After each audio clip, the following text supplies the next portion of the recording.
on the troll.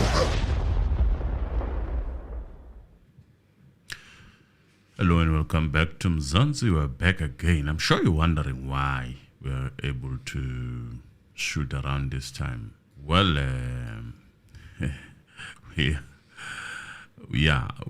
I would say some of us are just enjoying their live days, so we are able to go around this time and to also cover everything that is for you. In my own thinking, it is important to cover everything than just shooting for the sake of shooting. Yeah, that's very important, especially because a lot is going on. A lot is going on. I don't know if you guys can feel the atmosphere, but it's starting to feel like Sibanda is dragging this, and he's being allowed to do it for some weird reason. The repetition of questions is very suspicious. I'm starting to get suspicious right now.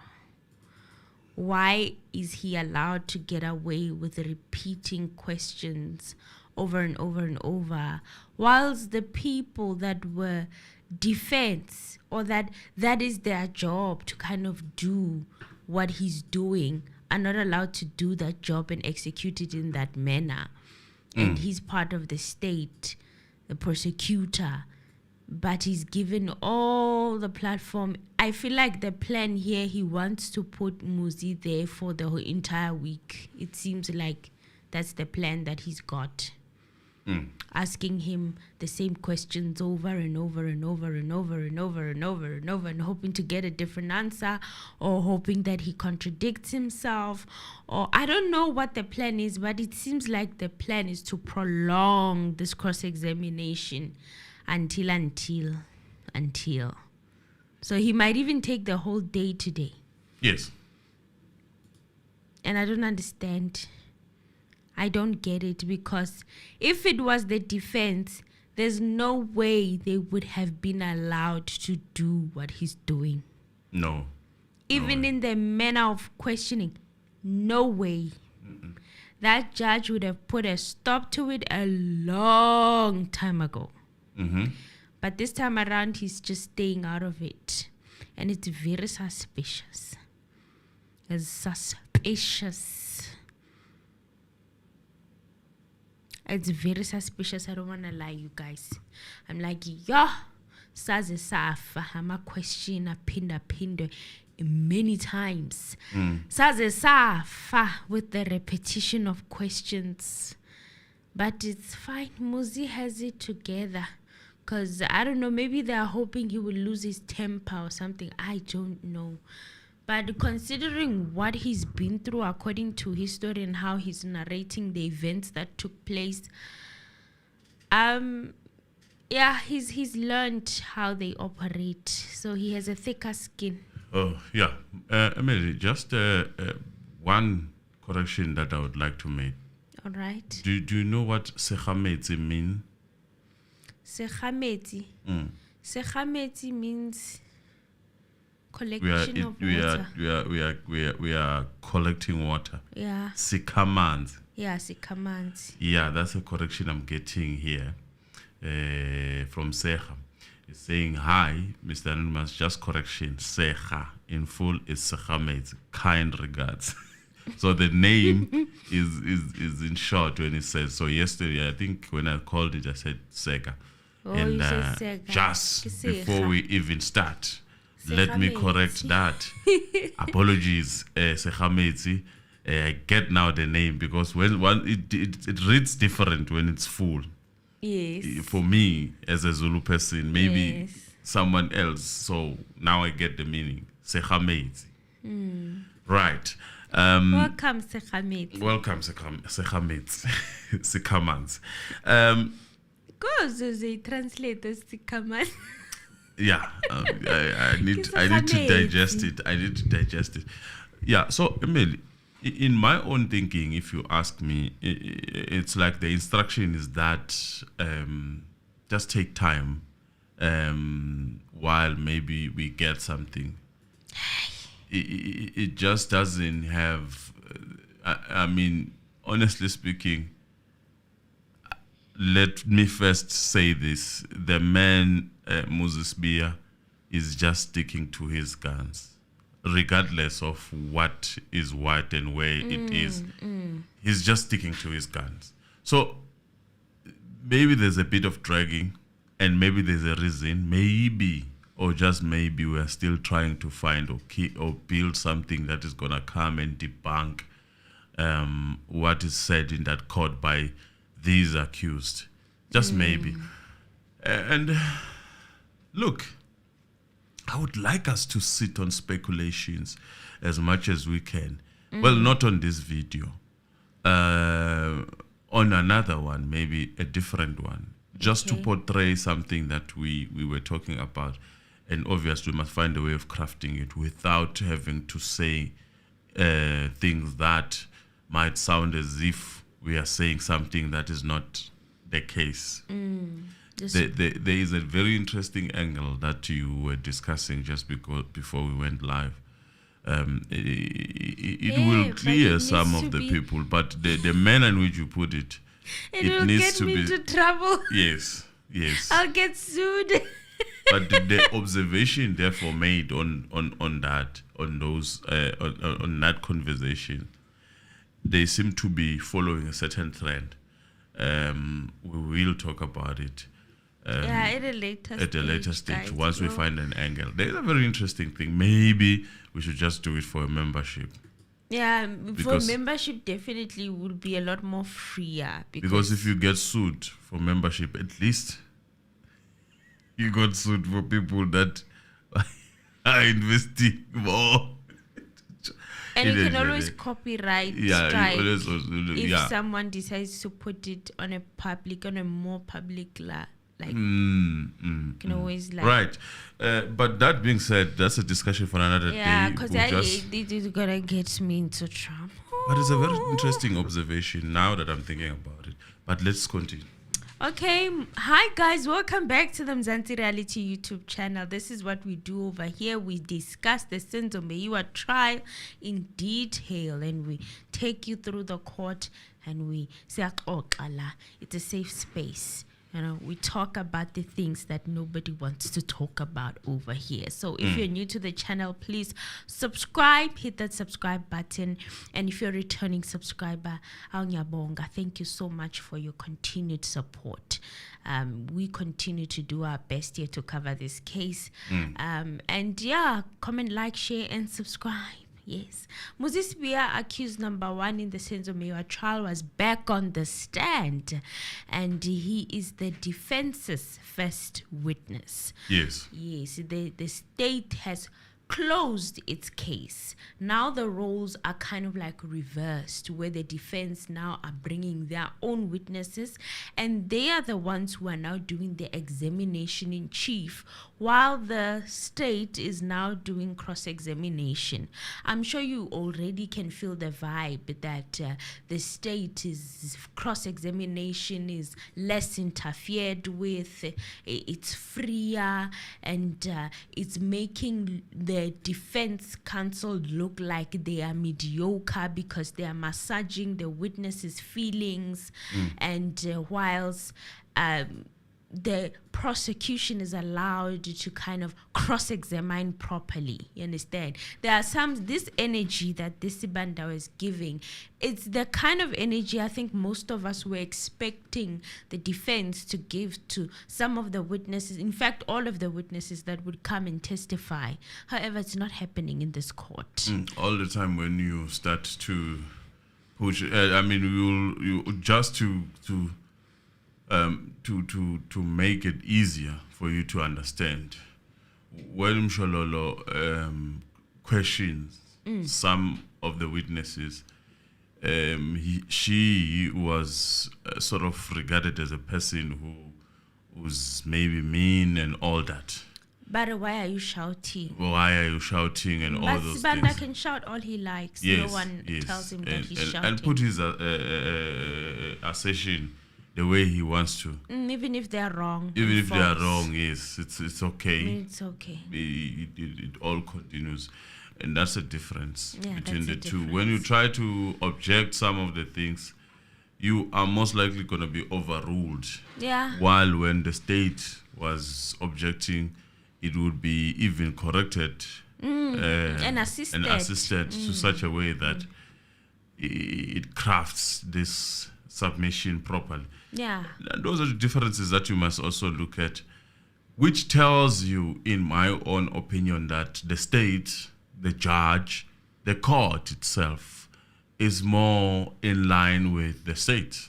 And the police. And that is what I'm feeling. And if that is the case, if that was the case, if the courts are more in line or they feel like colleagues with the states more than they feel with the defense most of the time, then you should look at the case of Muzi and how it was dealt with in other courts, how it was looked at, and how Muzi at some point and some of the other accused were shut down in those courts. Perhaps there is no much differentiation between the states and the court itself. Yeah. It seems as if it's one house, one big house that will therefore protect each other. And it becomes a problem because it feels like you are fighting the states but plus the court that is going to give verdicts to some of the things that you are submitting about the case. It does feel like that, which therefore would amount to what we call being biased. And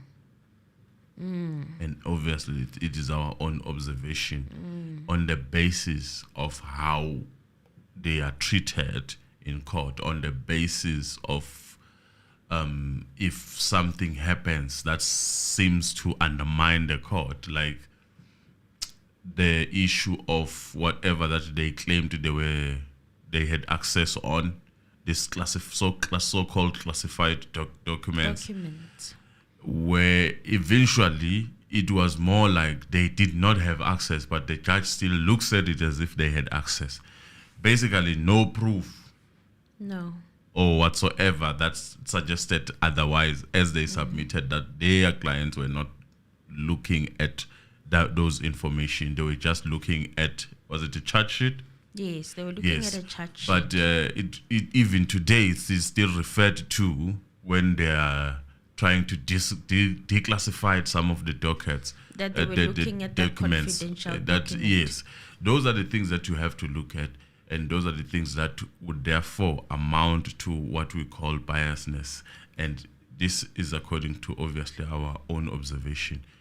Now, one has to wonder that if these kind of stunts are pulled right in front of our faces with cameras watching, what happens in court where there's no cameras? The agreements between the prosecutor and the judges and all that, which can be looked at as our laws not being partial. Creates eyes what we say it should not do. It can feel, it can hear, it can attach itself to a certain narrative. Well, court started after 11 a.m. There was a delay, but we were not informed as to what that delay was caused by. Did you hear anything? No. They resumed as usual, and which was unheard of because it was more than an hour. Yes, it was more than an hour. I was expecting Sibanda to come and explain himself, but no, he just readjusted the mic and continued with his cross-examination. Isn't he standing in for the state, for Advocate Baloy? Advocate Baloy would give a reason. He gives a reason all the time. It's whether protocol. We take it or not. Or not. But there is a reason. So Advocate Ronnie Sibanda started off by asking, the time when you were arrested, who did you find at your residence at Muzi section? And Sibiya said, when we went there for the first time, I remained in the car and the police came back and they said they didn't find anybody at the house. At the gate of the house is where he was remaining behind, and police vehicles were also there. So Sibanda asked him, you said you shared that place with your uncle, and Sibiya said yes. And Sibanda asked, was he there on that day? And Sibiya said, police came back and said that they did not find anybody at the house, meaning that he was not there. And Muzi said that he was inside the police vehicle when all of that was happening. Sibanda asked if the vehicle was next to the gate, and Sibiya said it was close to the gate. Yeah, so in my opinion, I found this line of questioning designed to kind of confuse whoever he's cross-examining, and in an aim to try and make them tired, circling around the same questions over and over and over again. It's almost like he's trying to get whoever he's cross-examining very tired. Sibanda asked that on the 13th of October 2023, during the cross-examination of Constable Munareng, your attorney had this to say. Now, he read from the record, and I quote, this is what he read. Upon arrival at that place where the uncle rented and he stayed with the uncle, the police found his uncle and his friend at the gate. The police instructed his uncle to open the room which they resided. And he asked, what is your comment? Now, my point of view, okay, I get this story, right? When Munareng was testifying. When is the timestamp? When is the timestamp for this? It's not, I cannot direct you to a timestamp, but what I can direct you to is after the long adjournment. Ramosipili was still the one who was... Ngomezulu was not there. Ngomezulu was not there yet. It's that time when Ramosipili was kind of a mess. And but it's interesting how it's very interesting. I don't want to accuse him of anything yet, but I found it very interesting because I remember a couple of stories. Not once did I hear the defense counsel saying that, how he was putting it like this. He was quoting something that somebody was saying, but he wasn't referring to who said this statement right here. Then he later on said it was Ramosipili. Yes, later on he said it was Ramosipili, but it was actually Munareng who said this. It was actually Munareng under the cross-examination. It wasn't Ramosipili, but he made it seem like it. But he's saying the record is saying that. No, the record is not saying that. Even Nisi was trying to address it and he was shut down. It was overruled. It's Ramosipili was asking a question and then Munareng responded with this answer. But the way he read it, he made it seem like Ramosipili is the one who said it. Guys, I could be wrong, but I was very dizzy. Yeah, I was very dizzy. I was like, I don't at any point remember the defense putting it to the police. To make it easier, I will look for it for the next, remind me, so that for the next video that is going to come, we look at this thing in that manner. Because what I thought also, other than what you are submitting, when you say something on a record and then you go on to correct it, let's say I say that the uncle was there and then the accused raises their hands and say, no, the uncle was not there. If I read that portion, then it becomes that. The uncle was there. Yes, that's how I feel like this man is moving. They take the uncle was there and then they leave what the response was. And the correction therefore after that came in and that says, no, the uncle was not there. And if you were corrected after a while. So this guy, he takes that. One sentence, one phrase. Yes, and then he makes it what it should be. And it's interesting because we've seen the defense when they go back to the record, they would read a paragraph just to give context. Yes, there is that feeling of please read everything. Yes. In fact, you were forced. But we were forced. You are forced The judge forced the to read everything. To read it with more context, but context was not required from this advocate and this prosecutor for some weird reason. Yes. It's not required. It's not. They just let him do what he does. And Sibiya said, I'm saying that the police left me at the gate and went to check inside the shack that I lived in and asked which shack I resided in. I told them and they went to the shack and then they came back to me and said that they could not find anyone. Then they got back into their cars and said that we should leave. Yes. Sibanda then asked, but is what your version that was put to you by Mr. Munareng say? What are you saying about that? First of all, this question is, number one, a repeat question. It's a repetition question. It's been repeated in many ways. And worse, he didn't even ask it or phrase it properly, in my own opinion. Yes. And Sibiya responded, because what can he do? He says, I won't be able to speak for the lawyer, but what I am saying is that when I arrived there, the police came back to tell me that there was no one there. They came back, went into their cars and told us to leave. Now, someone said that Mgomezulu only put things he considered to be of importance in his examination in chief with Sibiya.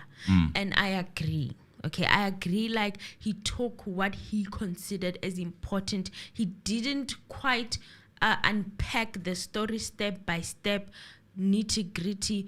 Perhaps it's even that was not the expectation, in my opinion.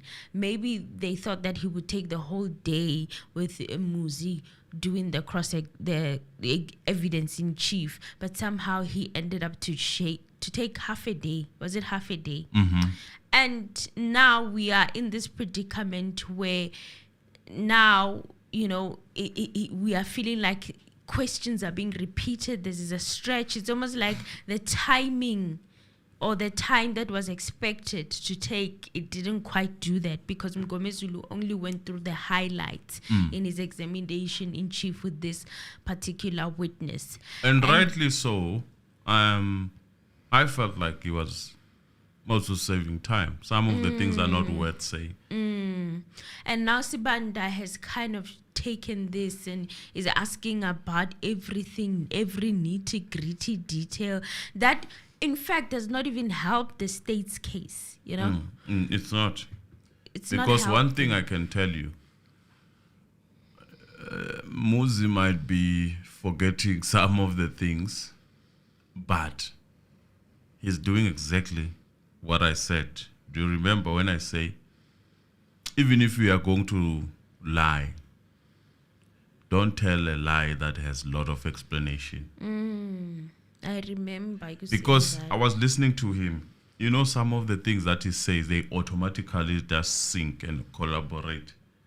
And that is when you feel like someone is telling the truth. And I do feel like he's telling the truth. Such that they limited the nitty-gritties of what happened there by saying, I don't remember that. And maybe on purpose he was told, don't delve deep in that, because they would want to go. In fact, if you look at it, if Muzi was to remember what happened between him and Mbotho, that would tatamount. Kosam. Come on, you've got to give me that. Tatamount. You've got to give me that. You've got to give me that. I'm learning. Subsequently, after that interview of Brigadier Gininda, I have adopted many phrases and words that are very important. That would tantamount to him actually now getting into the nitty-gritties of that confession.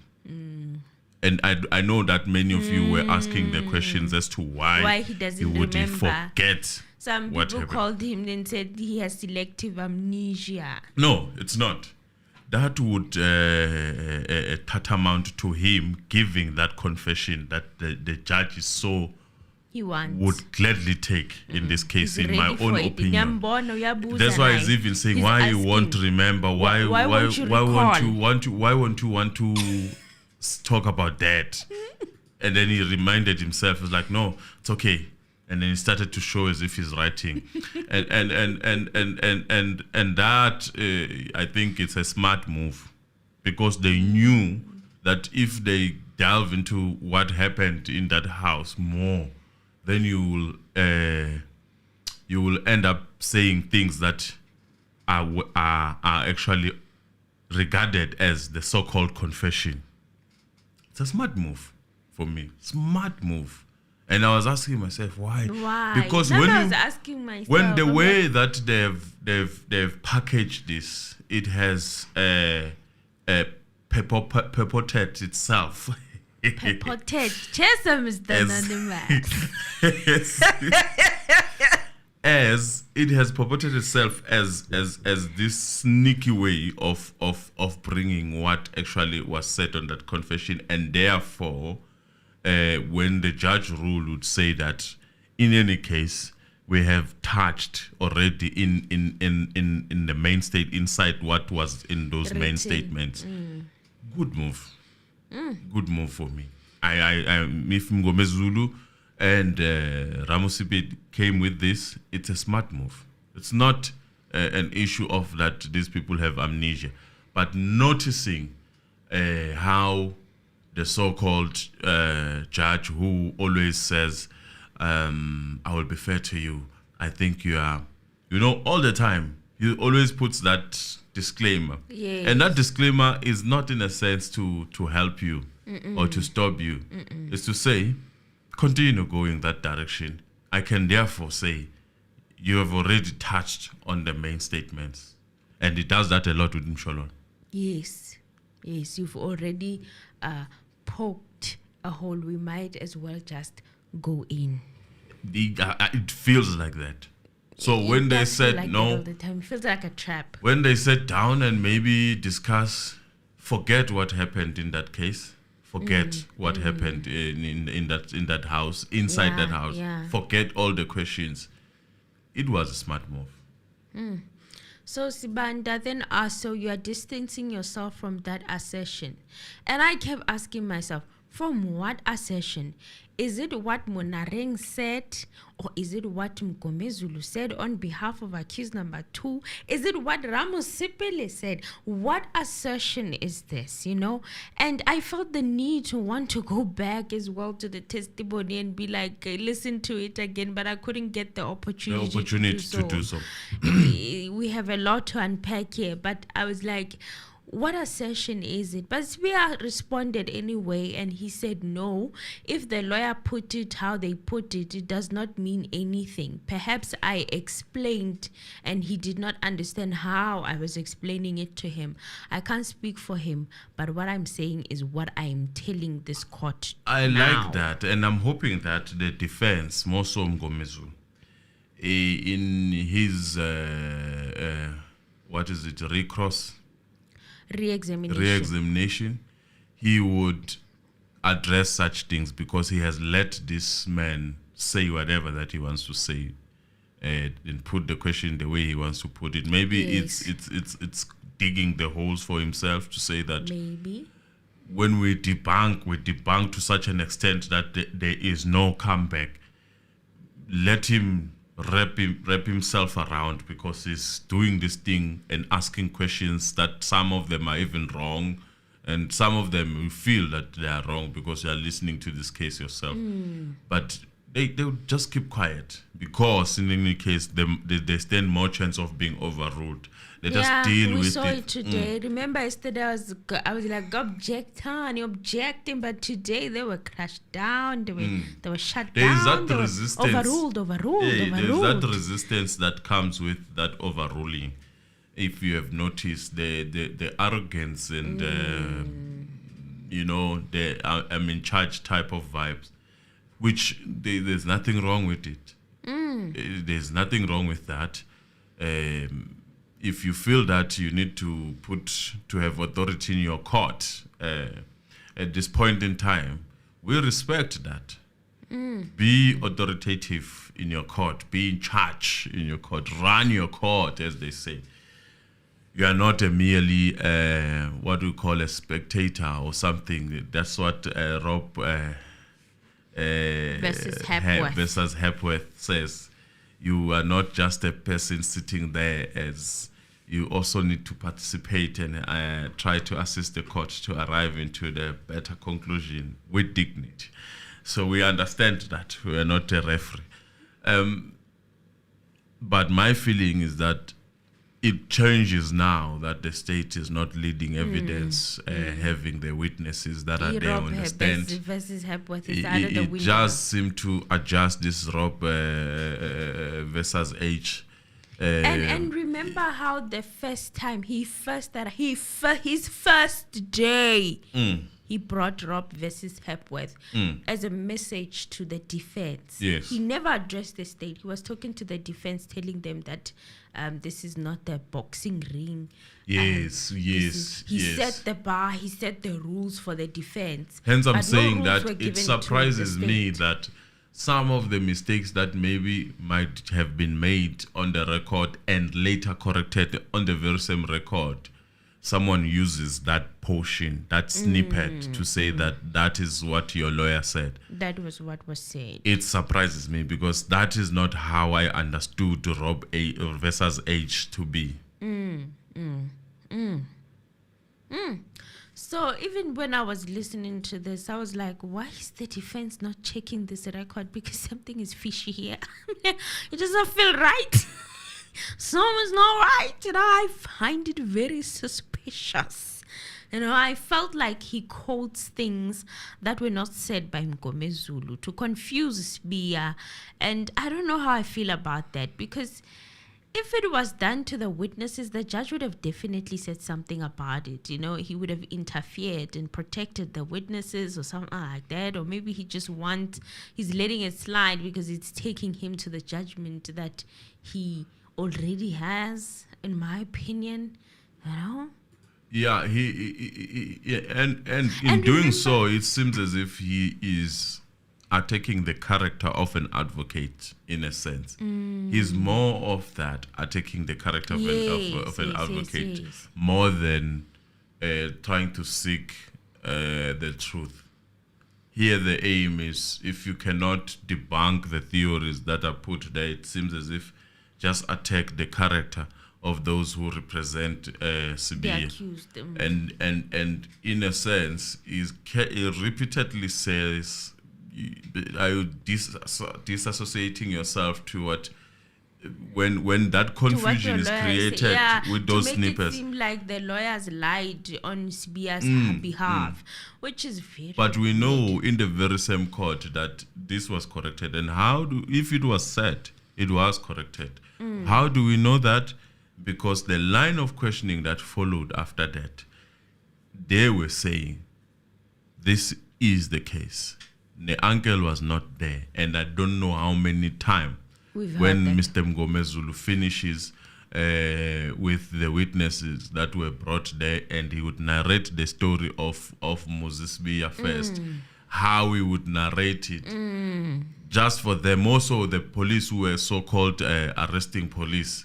Yes. That cabal that was brought, the few that were brought, as Muzi is telling us that there was more. Even more than that. So, I don't know. That's my feeling, that it seems as if we are selecting the part where, initially, where obviously Ramosipede at some point was looking more confused and not even understand the issue of a trial within a trial. He was. But they're bringing that now, which is you find that weakness nyan, and you are not now helping the court to actually arrive into a correct conclusion, but you are using that to character assassinate the defense. Yes, the lawyer in that sense, because I mean this in this department of law, the character of a lawyer is important. So if you take that, then you need to back that. And he's doing that sometimes without even any backing. And that's my one. Remember how when there was complaint by the defense about how they were getting, it feels like a trial. It didn't even feel. They said it's a trial by ambush. They keep getting disclosures very late. And then there was a point where even the judge was like, "You trying to say that your learned colleague is not?" Okay, is not of good standing. That is an outrageous accusation that you need to make. Like protecting their profession. Hence, I say it's important for them to protect their profession. The other legal representatives are taking the profession of the other of the defense, and the same energy is not directed to the. He blatantly is accusing Mgomezulu of lying. But nothing is corrected there. No. You know? No. And there were times when he would say, please lay the basis. This question was very vague. It was honestly asked to confuse Sibiya. You know, it felt that way. It didn't have, even I myself, who listens very attentively every single day, I did not understand this question. It lacked basis. And they just let him do his thing. And then now we have to I no longer even blame the defense for not standing up to object because everything is overruled. It seems predetermined that they will be overruled. Then Sibanda then said, on the 1st of November 2023, cross-examination of Constable Buthelezi, Advocate Mgomezulu on your behalf indicated that the uncle was not there. Another version. How? So Sibanda here is trying to put two versions, that the uncle was there and another one that the uncle was not there. You know what would be what is very fun about this? He is accusing Sibiya of letting that unfold, as that is what is doing actually. So you sat down, you didn't object that, my lord. The states that the defense has led here was such that 1, 2, 3. But seemingly now we are getting a different line of questioning. Why didn't you object yourself to say that, okay, that is the case? Why did you wait for the accused to come on the stand and now you start asking those questions? I'm asking this question not because it is wrong for him to ask the questions, but if you look at his logic and his reasoning, it could also apply to him to say that you were sitting down, you never corrected that line of questioning. When you had the contradictions, you never corrected. You should have addressed that with your colleague, not with the accused. Yes. You should have addressed that and say that, as Baloyi has been doing. And it's also funny because I also don't remember Mgomezulu saying that the uncle was there. You know, I tried, guys. Maybe I'm wrong. You know, help me out. I do not recall it. And Mgomezulu asked also for clarity about the version that he put first, that version is contrary to what he put to Constable Buthelezi on the 1st of November. And who put that version to Munareng? Sibanda said that it was put by Ramosipeli. Where is this Ramosipeli girl? Where is he? He was in court today. I think he even got up at a later stage. He tried to get up to object and the judge shut him down. The judge shut him down and said that there's still that matter of having one person represent or speak for the accused. Right now it's Mr. Mgomezulu. And then Ramosipeli was like, I thought that applied only for cross-examination, that a witness cannot be cross-examined twice, right? Yes. A witness cannot be cross-examined twice by members of the same council. That's what I felt also. No, So apparently it also applies to objections. So Ramasipili must just sit there like a doll and not object to anything that Sibanda is doing. He must just sit down and let Mgomezulu be the one to do the objections. And then I have a question then for the people that so love this law. Is that sounding like a law that seeks to find clarity and the truth? And even actually taking into consideration of that case of the one that we keep on referring to. So if you hear that that is the case, you should sit down or talk through Mgomezulu. Yes, that's what he is saying. And remember that this law that he's applying was actually taken from a judgment of another trial. It's not even a law that's like written in steel in the law books. It's something that he took from a previous trial that occurred, and he made it a rule that cannot be shaken. And on top of that, it also talks about cross-examination of a witness, but somehow he's making it apply to everything that is happening with regards to one lawyer or two lawyers representing one client.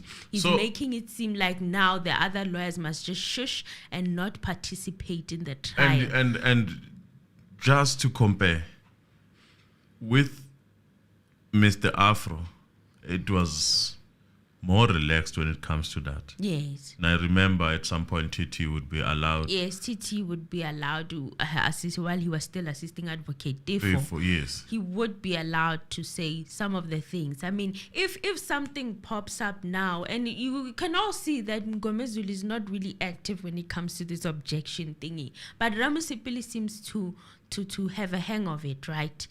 One counsel may be lacking in another field and another counsel lacking in the other field. Of course, it's not fair to have one witness be cross-examined twice. But what if I'm strong here? Does it apply? Does it... maybe continue. I'll just dig. No, it was taken from a judgment. Yes. I don't remember the judgment exactly, which judgment it was. But he's taking something from a previous judgment that happened in a previous trial and then is applying it like it's a rule book for law. Every court, this is what must happen.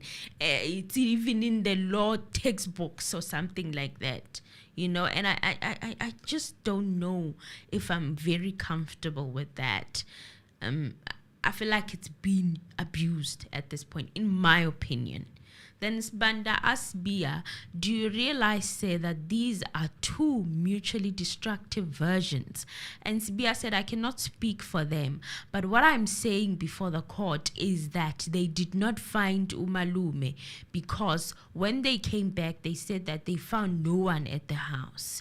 Now, my 2 cents here, I feel like he was confusing what the police testified about Vusimusi hostel and that they found 2 men outside, because even when the police testified at the time, I don't remember anything of them saying that they found Muzi's uncle. I don't know, guys, correct me if I'm wrong. I only remember Munhareng.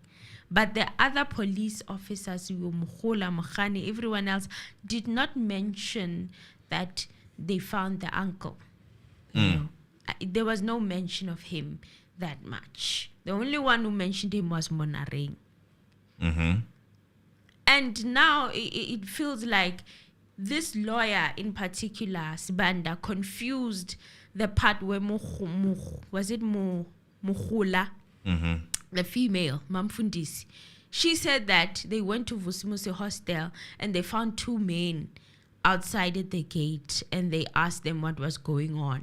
So I just feel like there's some kind of confusion there, in my opinion, but you guys can obviously correct me if I'm wrong. Yes. And I also don't remember them saying that they found Muzi's uncle. You know, it's all strange. Sibanda you are right in that regard. Because the person who was said to be in that so-called invisible Vusumuzi hostel was a relative. Yes, it was a relative. According to Mukhula's testimony. Because now I'm like, it seems like there's a twisting and a confusion here, and so that is where they spoke in that gate, right? Yes, they spoke and they asked, and then what was happening. They couldn't find that gun that they were looking for. There was, and now I'm like, it seems like he's taken that in his head and found this Monareng statement about the uncle, and he just put a one blanket on it and decided, no, this is what they all said. This is, in fact, it was said by Ramosipili, of which I don't remember whether Ramosipili said that. It's all very a conundrum at this point, but we'll unpack it and try to make sense of it. Well, Sibanda said the legal representatives are not conveying what you're telling them, and Sibiya said, yes, my lord, they are. But at times it would be that the legal representatives did not understand me properly, and then he would put it in a different way.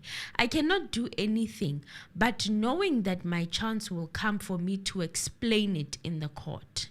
Which is understandable. I mean, can you imagine the consultation that happens between Mr. Ramosipili and Muzi? Mr. Ramosipili is not really strong in isiZulu. You understand? Yeah. And he, of course, they try to understand each other. But you'd have to also consider that Muzi might say something and Mr. Ramosipili might interpret it a little bit differently, because isiZulu is not his home language. Because I'm speaking from experience. I mean, I would hear some Zulu being said somehow and I interpret it wrong. I've done that many times as I'm learning the language. You understand? So it happens, So this is not a complete train smash. So that can happen, It's a matter of how lawyers would navigate such a situation where you have a client who only speaks Zulu, majority of the time, and their English is not, in that level of where you can understand each other eloquently. But yeah, it happens. It's life. It's South Africa. I mean, we have a lot of languages. Then Sibanda said that he will leave that for argument and continue to ask, did you at any stage go to Tembisa or go to a hostel in Tembisa? And Sibiya said no. Remember how even yesterday we kind of like, it's a hostel in Tembisa, this one. Yeah. That was a hostel in Tembisa. Well, Sibiya said they didn't go there. They never went there. Okay, at any stage in time, they never went to a hostel in Tembisa. And then Sibanda said, from Tembisa, where did you go to? And Sibiya said that they took me to a municipality area in Vosloorus. And Sibanda said, not in Tembisa.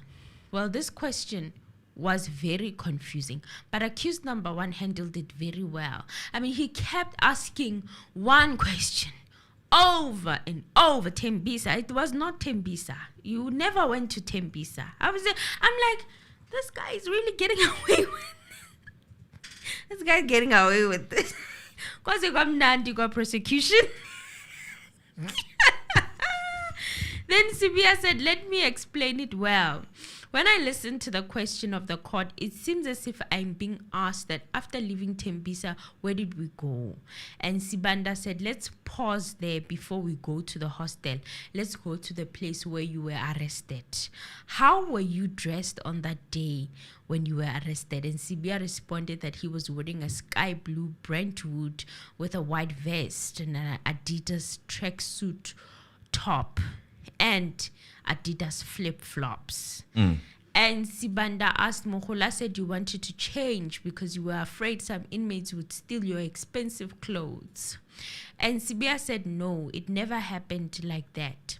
Sibanda then said she also said you made admissions to her. And Sibiya said I never said anything to her and I never went to a hostel in Tembisa. And it's pretty argue. I mean, why must we not want him to deny this where are the AVLs for those vehicles that can strengthen their claims? They are not in the court and they are not before the court. The onus is on the state to prove their case, right? Yes. So where are the AVLs for those vehicles? Where are they?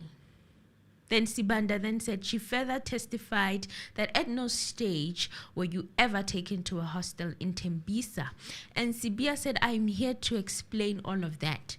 She took me to the Tembisa municipality, and when they took me from the house, she says they took him from the house to a municipality somewhere in Tembisa before they went to Vosloorus.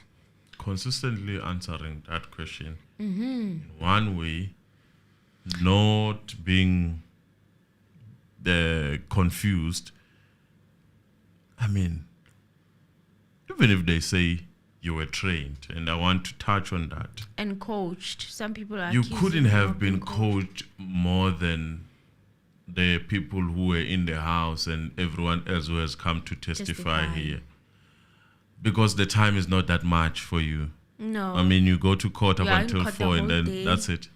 And then you have to go. Obviously, they get spare times. They come to you and there's limited time. In the morning. And there's limited time. There is limited time.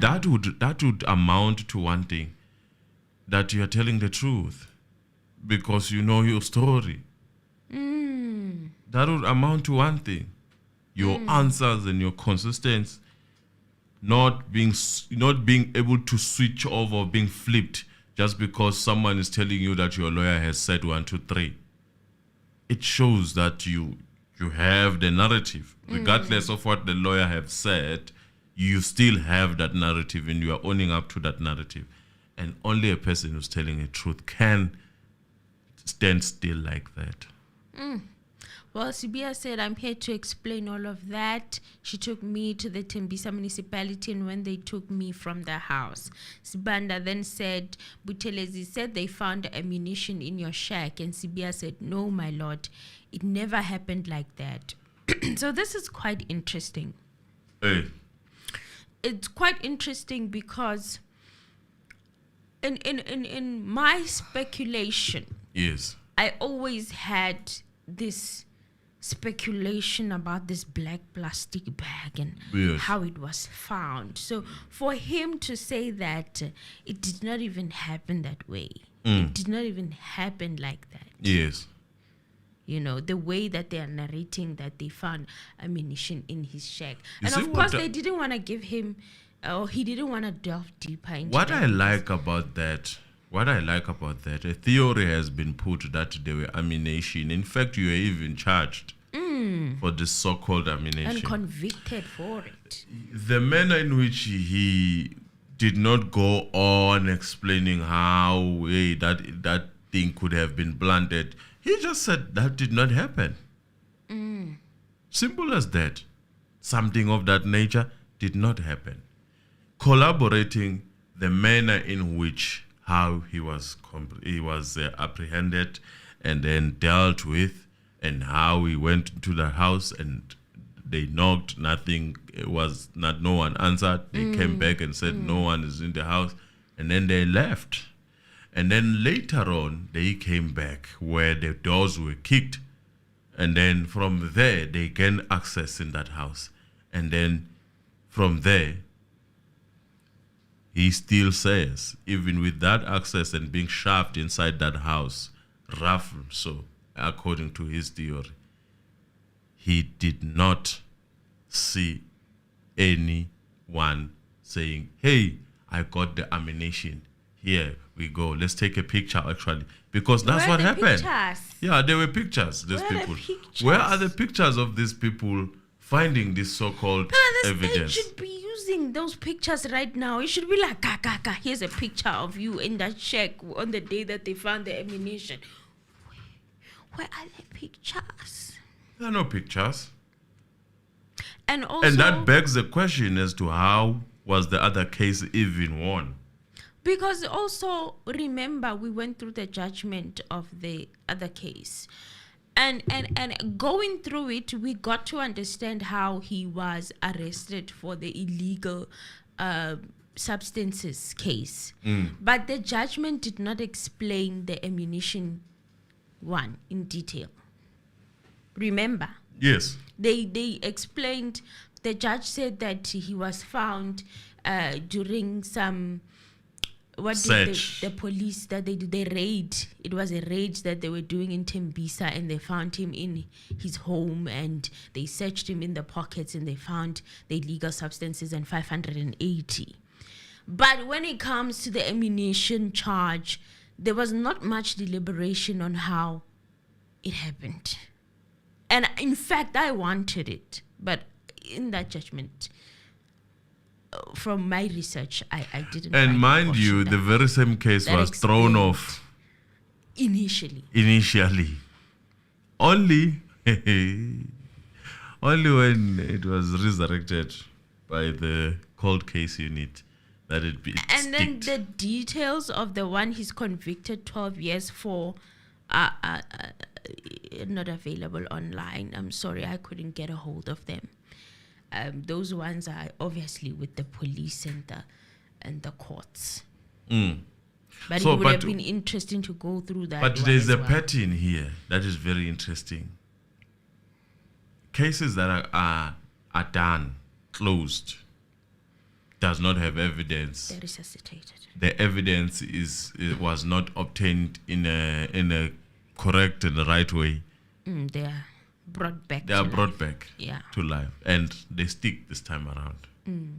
So I was saying that the longer it takes, which is a theory that is opposite when you look at the other countries that are more advanced than us, such as America.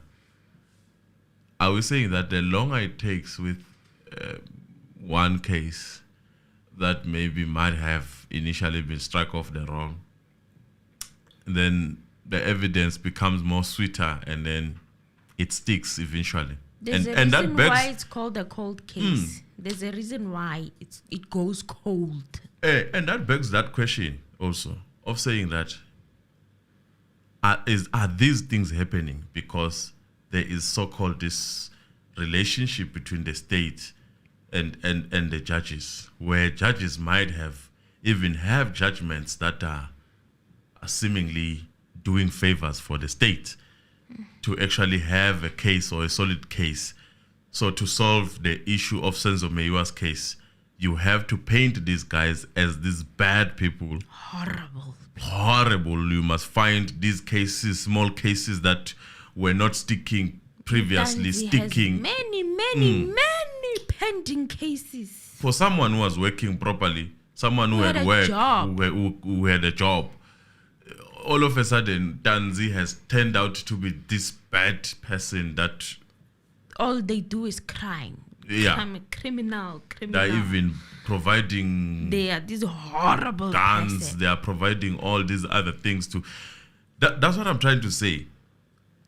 Is this what we call the investigation, as people would say that this shows that these people is that what we call investigation, where we go to cases that are sleeping, that are gone, and we breathe air in them. When we breathe air in them, all of a sudden the court finds the people guilty.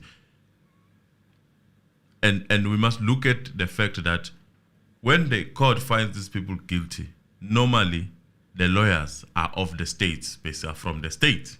Yes. Meaning it's what do we call that thing? Legal aid. Yes. Lawyers. Mostly it's legal aid lawyers. Yes. And then all of a sudden they stick, which now paints these people as these bad people. Now, yeah. You see, it seems like that. And then you have people who do not want to think much most of the time. People who just listen. Oh, Muzi has 30 cases. Yo, he must have done this thing of Senzo. Oh, he shot at someone 25 times. He must have done that thing of Senzo. He must have done that thing of Senzo. I win. Yeah. Do you understand? Yeah. Is that what our law is capable of doing?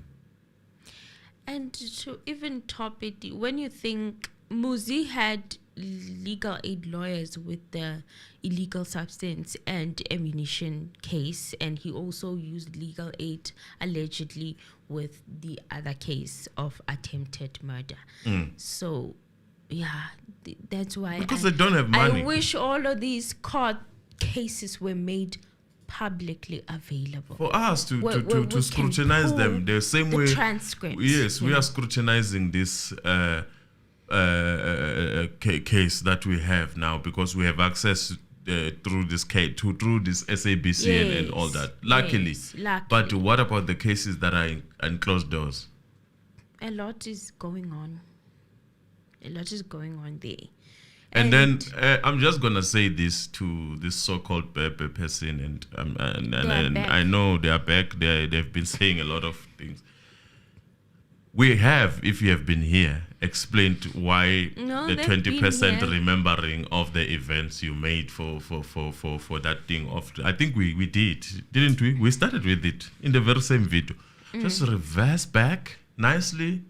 And understand. No, the very same video, this one. Oh. We explained why we think Ntanzi is remembering 20% of what happened inside.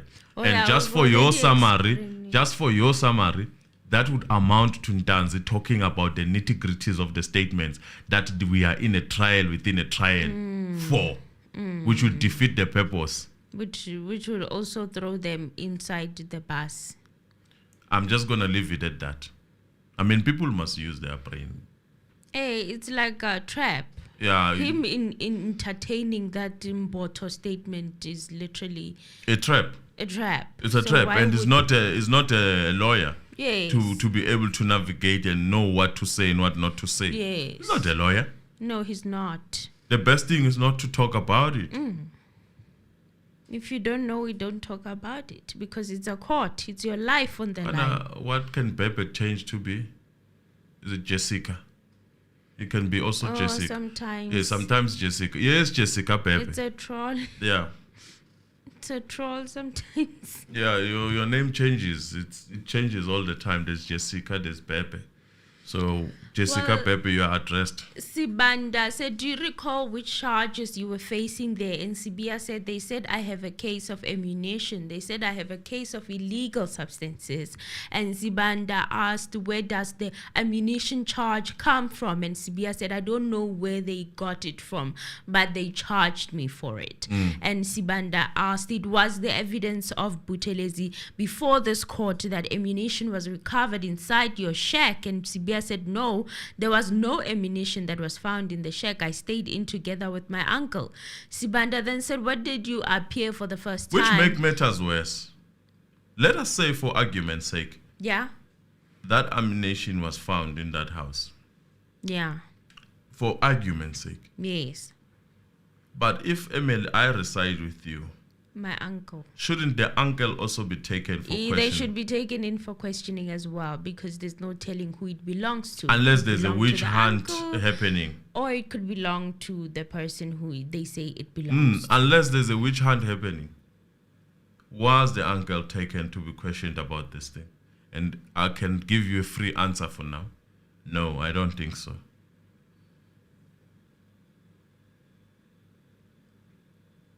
Because most probably one can argue that perhaps there was a witch hunt.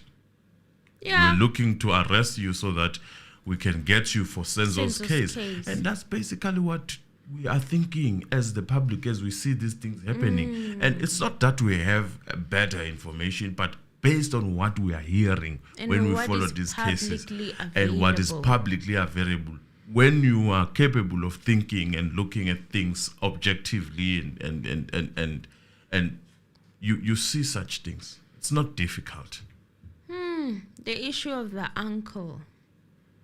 I never even thought of it before. But yes, how come he was not, called in? To say, Chief, you reside with this person in one house, in one shack. We found, if this was done in the right way, we found this ammunition that this person is disputing. That it belongs. More so if you have disputed. Yes. And to think that there's a conviction for this already.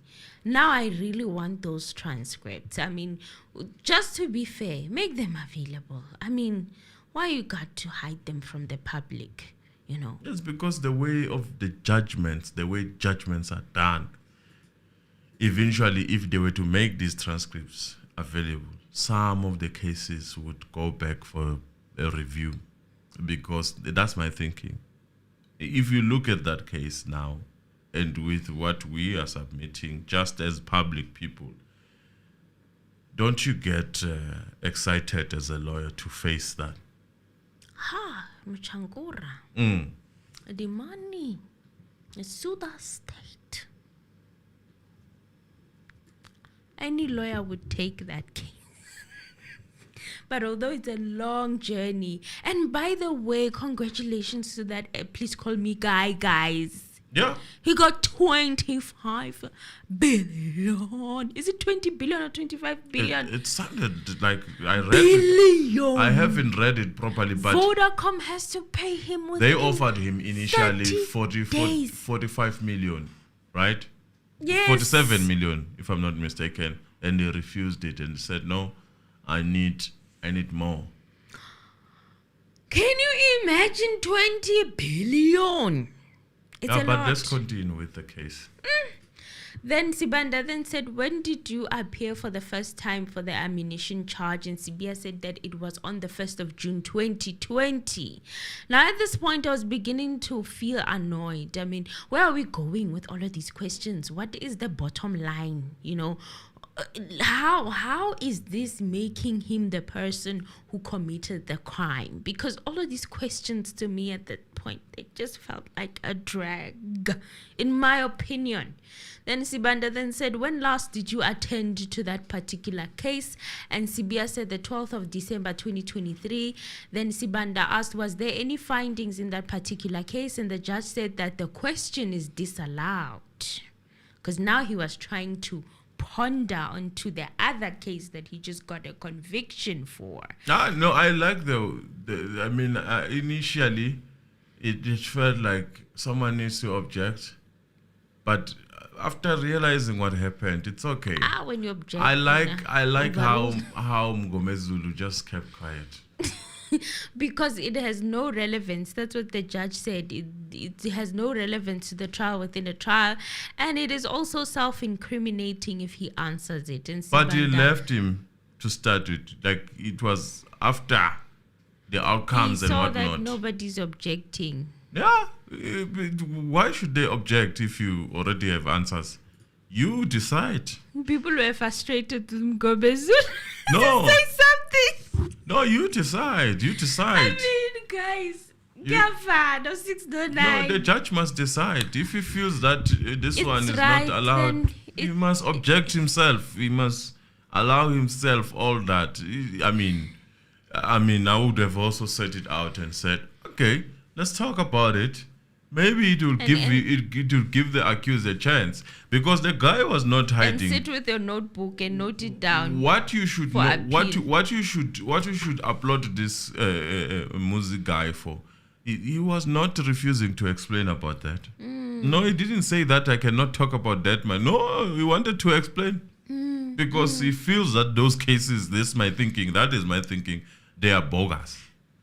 Well, Sibanda left it alone and said, let's go back to the stage when you were in Vosloorus with Mogola and Buthelezi and Gininda arrived. And Sibiya said, it is not only those you are mentioning. I was with Mogola, Monareng, Maphumulo, Buthelezi, Ncamani. And there were also a lot of other police officers there. Then Sibanda asked him when Gininda arrived, what happened? And Sibiya said, when he arrived, they stopped assaulting me.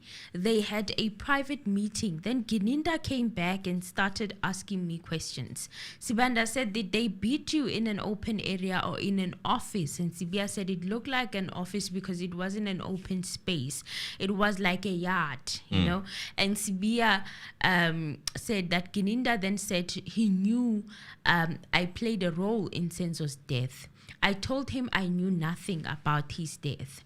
Sibanda then asked what happened then, and Sibiya said he said that it wasn't the first time that he was working with people like me. And that was repeated again. And I want you, like almost everything that Sibiya was saying yesterday, it was said the day before, and not differently, the same way.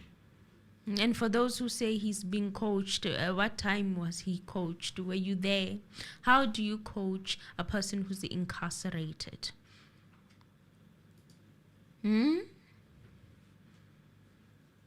It's not as easy. That's all I'm trying to say. I'm not saying it's impossible. I'm just saying it's not that easy under the circumstances. And how they've been dealing with, at some point they fought with those so-called people that were bringing them to court. It's not a friendly environment that you would actually go and get favors to court your person after the court case. Well, he said that it wasn't the first time he was working with people like me, but I will eventually tell the truth. Sibiya then said after a while, they then said that we should get into the cars and leave. And Sibanda asked, how were you assaulted at Fort Slaughter? And Sibiya said, I was tubed and they were kicking me. All the police I mentioned assaulted me. When I was laying down and covered with a plastic bag, there was no way I could see all of them. And Sibanda then said the same participants as per your evidence in Tembisa and Lethabong are still the same participants at Fort Slaughter. And Sibiya said yes. Sibanda then said in Fort Slaughter, you didn't mess yourself up. You did not wet your pants. A very stupid question, if you ask me. Like, what was the point, really? What is the a point? Very stupid question. And why I'm saying it's a stupid question. Why? If I was to hit you, Gambama, and then you fall when I hit you, and if I hit you second time, you don't fall, does it mean I didn't hit you because you didn't fall? For the second time. For the second time. Nah. It was a stupid way of going. It's a very stupid reasoning. So what he was trying to do here, he was trying to say that, like accused number... Discredit what accused number one on the basis that what happened previously, which is messing up himself, so every time they did not happen second time. That was just very, very... And that every time they tubed and kicked him, he was supposed to have messed himself up a gazillion times. That is a very stupid question, if you ask me. Sibiya said, I didn't urinate on myself at Fort Slaughter. And Sibanda said, but the degree of violence was still the same role players. So according to him, he's supposed to mess himself up every time he was being beaten. So Mgomezulu said that the line of questioning was infringing on the dignity of his client, and the judge asked, what dignity? What's the dignity about, sir? How do you messing up? How do you say you mess? How do you put urinate? How do you express that? And I feel that there's insensitivity. Already you can tell that where the judgment is going to go, because you can see that there's insensitivity towards the accused. There's the lack of respect for him as a person first. To allow him to hammer on the messing himself up. He did it yesterday. He's doing it again. He's not even mentioning to that lawyer that you've asked about this before. You're asking about it again today. Tomorrow he's going to ask again about it. And it might go on for the whole week. But at the end of the day, what is the point? What point is he driving home to prove that whatever he wants to prove? So he keeps bringing up this question in a form of embarrassing or humiliating the accused. And I don't remember that being done to Mtogo. Yes. Mgomezulu then said the accused does not have knowledge of whether he was assaulted again. The results would be the same by wetting himself. He asked for the question to be withdrawn. The judge disallowed it and said that Sibanda can continue. At this point, we are tired. I mean, how many times are we going to be asked about the messing up, the messed himself up question? It keeps coming and coming. I'm annoyed at this point. So, guys, did you notice how this judge is also not really calling out this, like the repetition and the dragging of one point? I'm exhausted from this guy's cross-examination. It's no longer nice. It's boring at this point. Then Sibiya then said it was in Tembisa where I urinated on myself and not forced letters. Sibanda now turned to the day he made this confession statement at the Diepkloof police station in Soweto. Sibiya said that they first took him to a place that resembled a courtyard, where Gininda said to him that even now you still won't reveal how you killed Senzo. And Sibiya said, I said I knew nothing about the murder of Senzo Meyiwa, and he said that he would leave me with those people because I do not want to cooperate with him. They continued tubing and kicking him. Now, if this is true, it means that Brigadier Gininda was well aware of what was happening to Ntanzi as he was being abused. He was aware of it in the way that Sibiya is putting it. Okay. So Colonel Mbotho arrived when they were still... And it's not different from what we... See, if you listen to this case, it is not different from what we had from Kreja's case. It's not where they lost this trial within a trial. Yeah, it's exactly similar. It was exactly for these reasons that are submitted here. Except that the difference is that polished. The person, even there he was polished. The difference between that court and this court, that court was robust. That court allowed the defense to canvass issues without limiting them and trading carefully. That court had a woman of no color. And she was even shouting as she was speaking. And they fought with that woman. And that was a clear issue that was canvassed. And they lost that case. Yeah, this one, there was this soft way of treating it. No, the defense were forced to come with brushes to a gunfight. Not even knives, literally brushes or toys to a gunfight. And they were forced. They were pushed into that. The Rob versus Hepworth. That was the tone to say that you are not here in a battlefield. Okay, you are not here to fight with the witnesses. You are here to assist the court. So yes, they were literally toned down, and they were not supposed to be. I don't think the presiding officer had a right to tell them how to conduct that. Sibanda, they don't have a right to tell me how to conduct my cross-examination. But the judge was telling the defense all along, since he's been sitting there. He's telling them how to do their cross-examination. He's telling them that you need to tone down. Every time they have a hindrance with the witnesses and there's a wrestle here to get to the point that they want to get to, he's saying that he's accusing them of not treating the witness fairly. So already the tone is set, We've accepted it. I think I've accepted whatever is happening. And even the judgment, I can already see where it's going. So Colonel Mbotho arrived when they were still assaulting him. And when he arrived, that is when they stopped. He said, Colonel Mbotho, so all these police officers, as they were assaulting him, Gininda went out. When he went out, he said that he was leaving them so they could continue with the assault. And Sibanda said that, did he return? And Sibiya said, we found him in the parking lot in Diepkloof.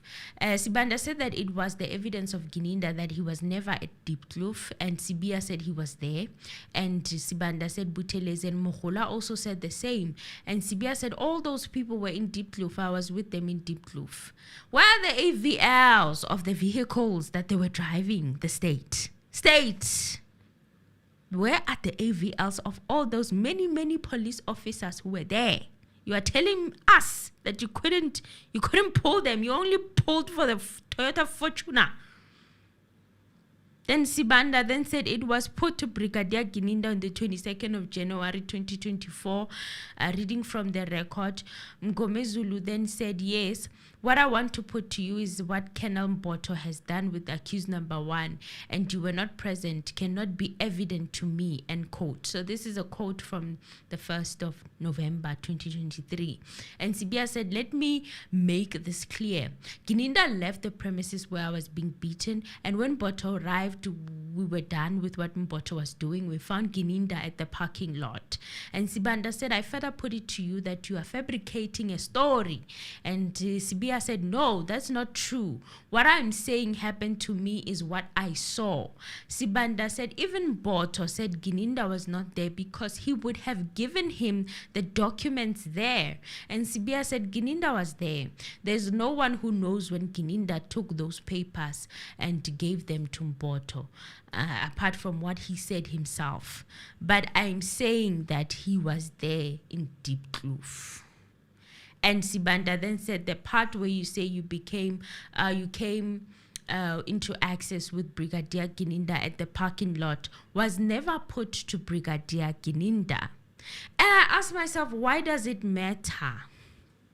You know, why does it matter? Why must he put it to, or have it put to Brigadier Gininda? Isn't that the job of the state? Then Sibiya then said, yes, I'm here now to give all my evidence. Sibanda then said, now we are going back to that answer. Sibiya asked him to repeat what he was saying. And Sibanda said, I'm saying to you that the answer you are giving even takes us back to yesterday's line of questioning. Abanye Sibanda, guys, uzongibhora mina.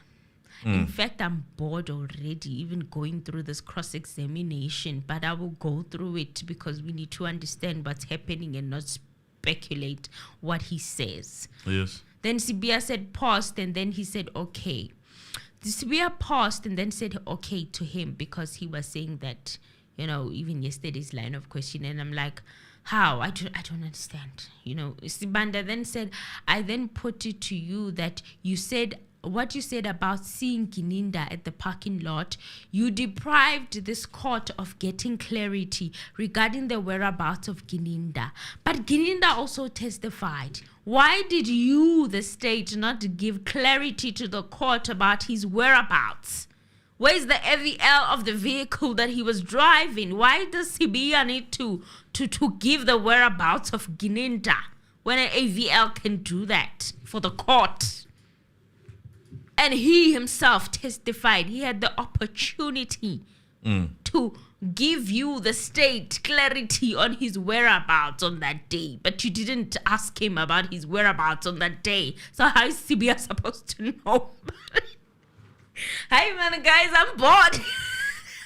Sibiya then still maintained that Brigadier Gininda was there at the Diepkloof police station. Sibiya said that he spoke to Gininda in the courtyard. He then went out and they continued assaulting him. He then went to where they found him. Sibanda then said Gininda told the court on that day that he was in Ayrton at SAPS offices. Then Sibiya said no, it never happened like that. Sibanda then pressed Sibiya on the claim that Gininda was at Diepkloof police station on the day of the statement until he refuses to give an answer. Well, then Sibanda said, did you hear him when he said that in court? And Sibiya said, I don't want to answer that question. Sibanda said, why? The judge also asked him why he did not want to answer that question. And Sibiya said, because I already said Gininda was not in Eriton at that time. And then Sibanda said, the so-called statement made before Mbotho, did you make that statement or was it prepared for you? And Sibiya said, I never wrote or made a statement. He just produced documents to me to sign. As to what was written on those documents, I don't know. Well, Sibanda then said, do you recall placing your signature, that which was produced by Colonel Mbotho? And Sibiya said, yes. And Sibanda then said, did you initial it? And Sibiya said, I don't remember putting initials there. And another interesting thing, Mr. Anonymous, remember before the case, or at the beginning stages of the case, they said that the accused said that they never made any confessions, right?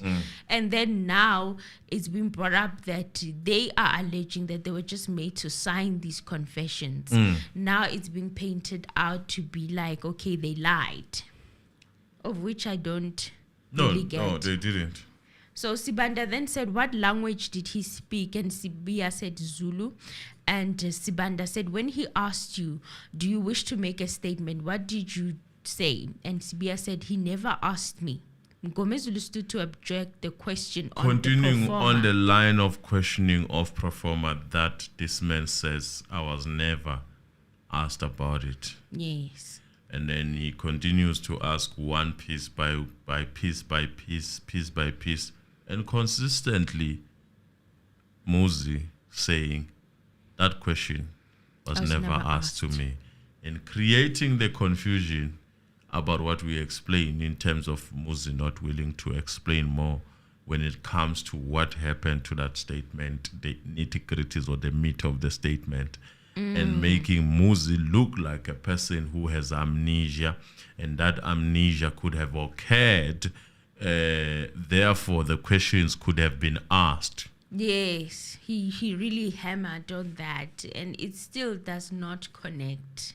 You know, it still does not align, but he's forcing it. He's making it seem that way to say that you cannot remember everything. Yes. If you cannot remember, oh my goodness. It's his job. Mbotho referred to what was written because he jotted those events in a paper. This is what Ngomezulu was saying and arguing. And what is not fair from the state to this witness is to push this witness to recall everything that happened when he had no paper and a pen. He had nothing to record. That is not fair to the witness. And the judge acted like he did not understand what Ngomezulu was saying that he does not understand him. All Mr. Sibanda is trying to ascertain is whether all those questions appearing on the pro forma were asked by Mbotho, which is a fair question. I mean, Judge, a person can write, a person can just write and say sign, And then considering that there are allegations of bitterizations, then sign this thing. No, the question is, was that your handwriting? That's where we lay the basis. Is what is written in the statement your handwriting? And if the answer is no, therefore, they are telling the truth that they did not write what was written there, which is in English. In any case, the answer would be no.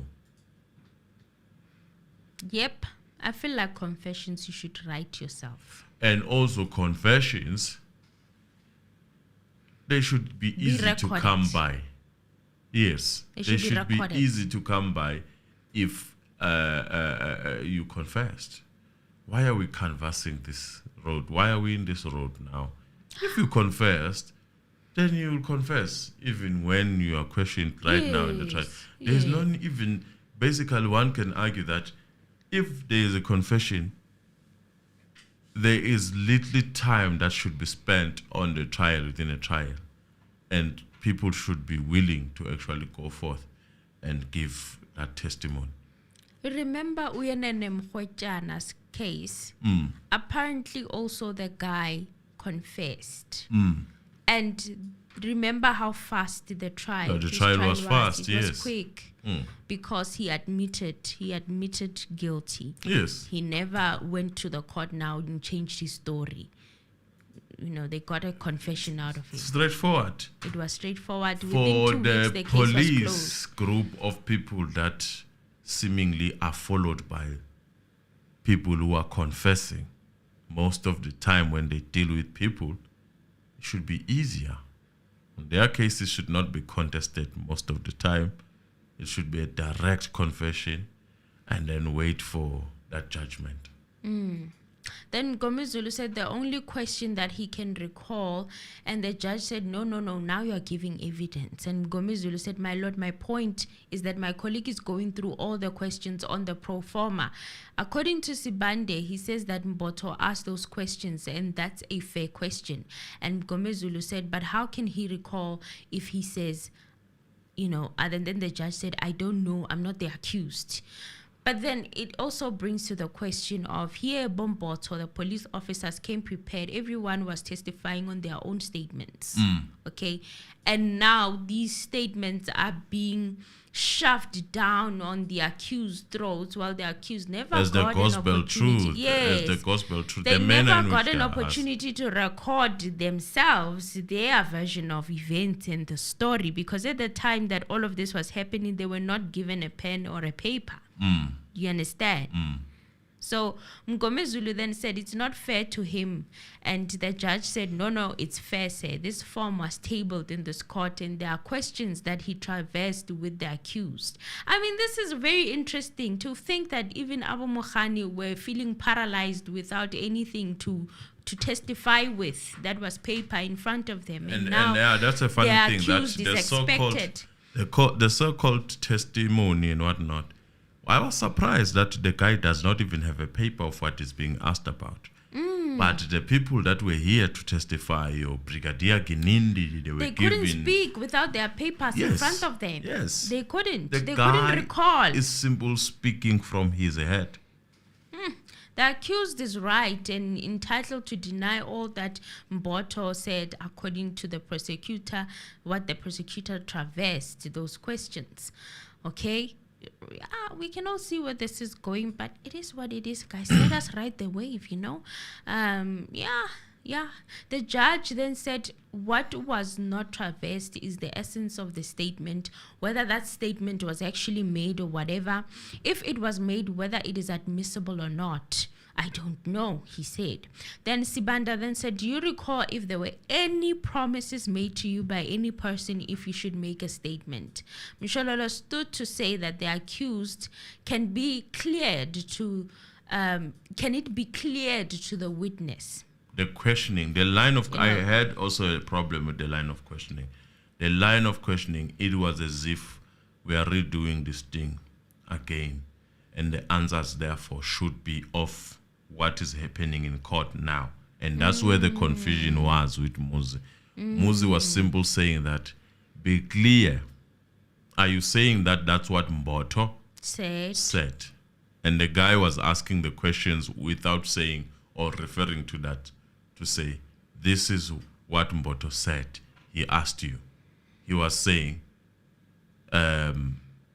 saying whatever that is in that performer as if he owns it.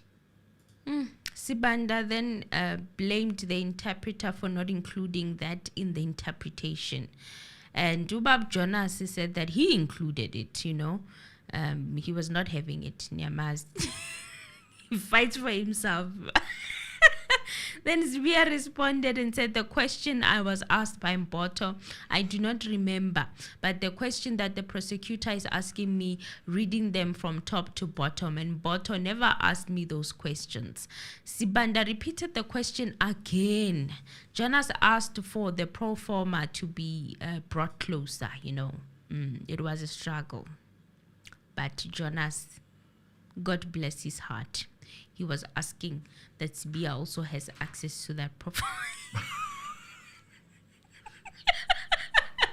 Then Sibiya still maintained that Mbotho never asked him those questions. Sibiya asked the questions for the third time. The manner in which this guy is twisting the hand of Sibiya by saying that he says he forgot everything. Sibiya said some of the question, and that should be taken into consideration when you are submitting some of the question and is rebuffing them, saying that no, this one was never asked to me. Then that makes it some of the questions that he could remember. Well, Sibanda, for the third time, and this time he said he wanted clarity. I'm like, what more clarity can we get from this? Basalbani, I am exhausted. Sibiya still maintained that he does not remember the questions.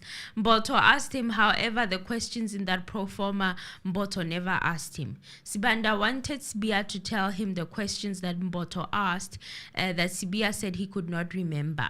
So if this witness was not the accused, the judge would have long interfered to say that, Mr. Mbanda, please, let's move on. But he was quiet, guys.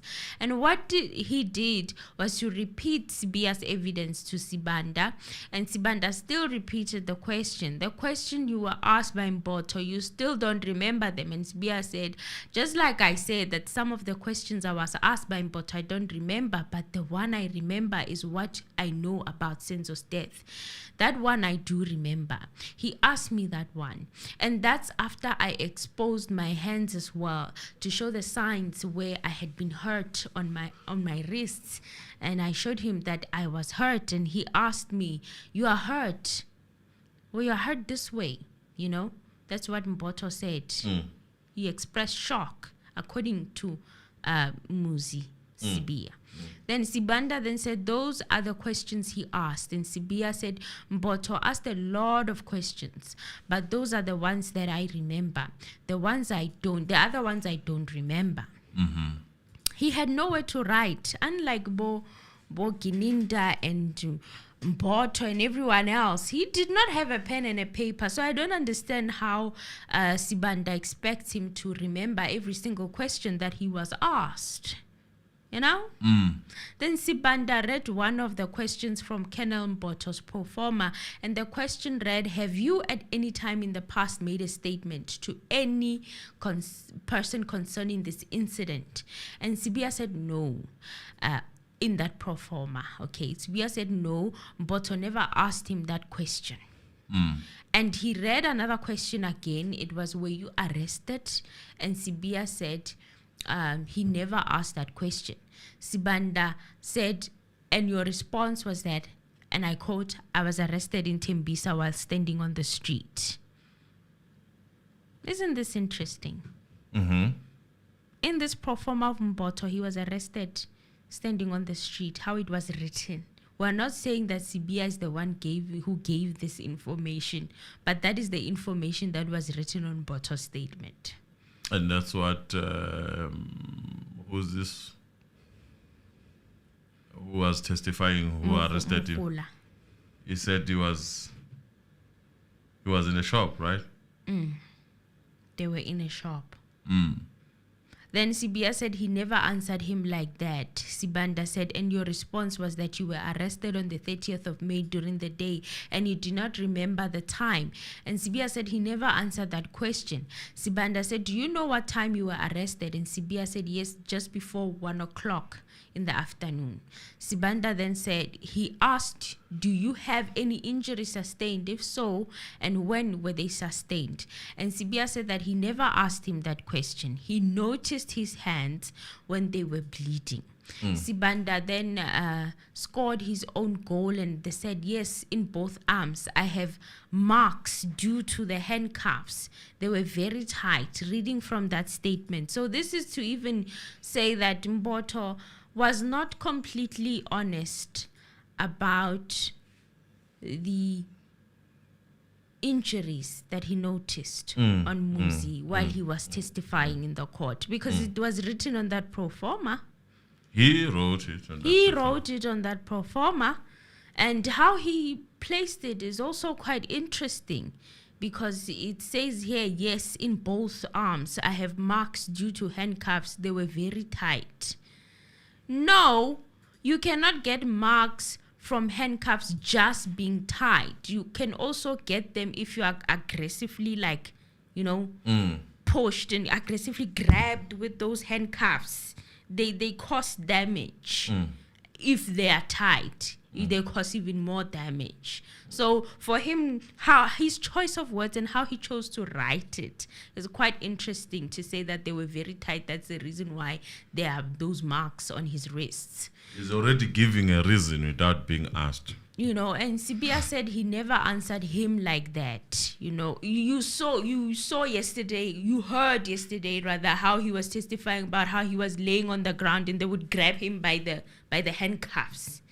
They would just grab him by the handcuffs and they were tied at the back. You understand?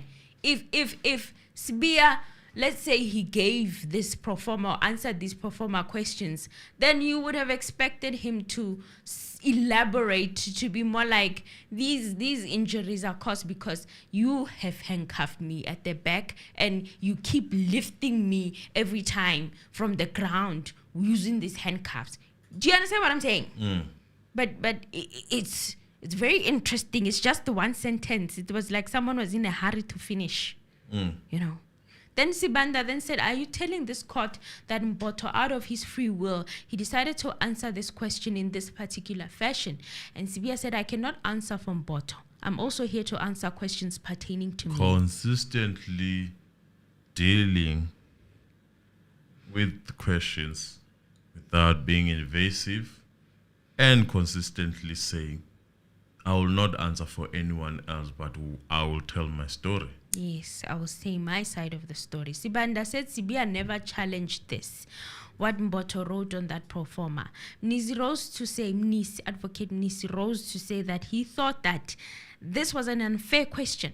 The cross-examination of Mbotho, this is what was put to him by Ramusipili, to come and specifically identify certain portions in a statement and say that this witness did not challenge what was said by Mr. Mbotho is totally unfair.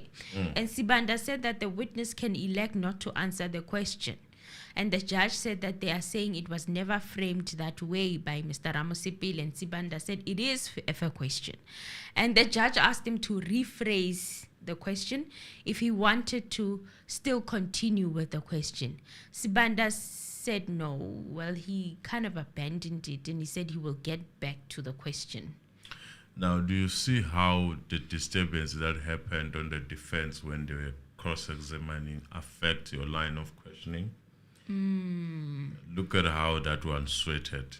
He couldn't rephrase.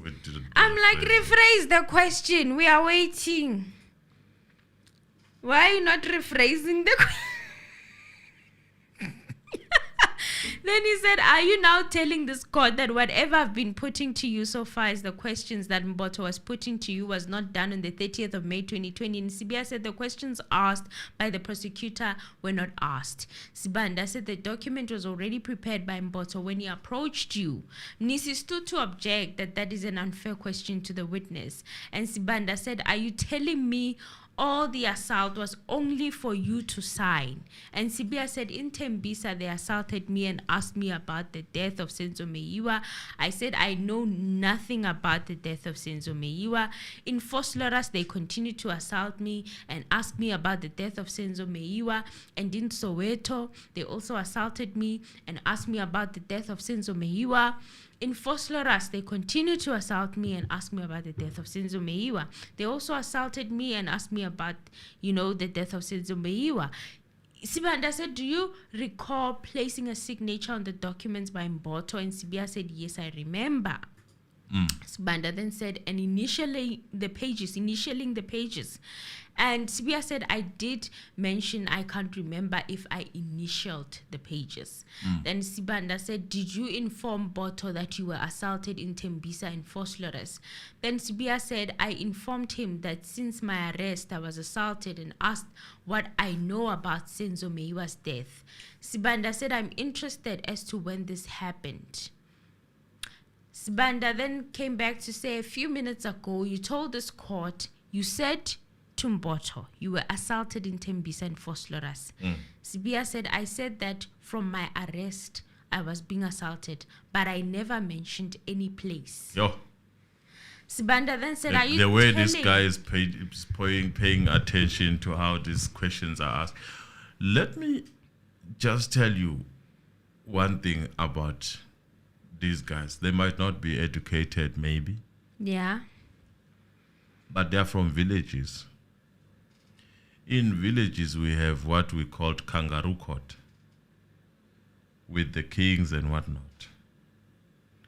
When something happens, we go and listen and chill under the tree and deliberate on those issues. I think those are the most fair courts that you can ever find in this earth, because there you are dealt with directly with the people that impacted you. So you learn how to navigate and how to control your emotions, because you can't speak anyhow when you're speaking to a king. You must respect and still present your case. So you cannot undermine people who are from villages when it comes to how they deal with the court. Some of them, they just go and listen to these cases in court just for the fun of it. Even with the kingship, they have their court there where people will just come and listen.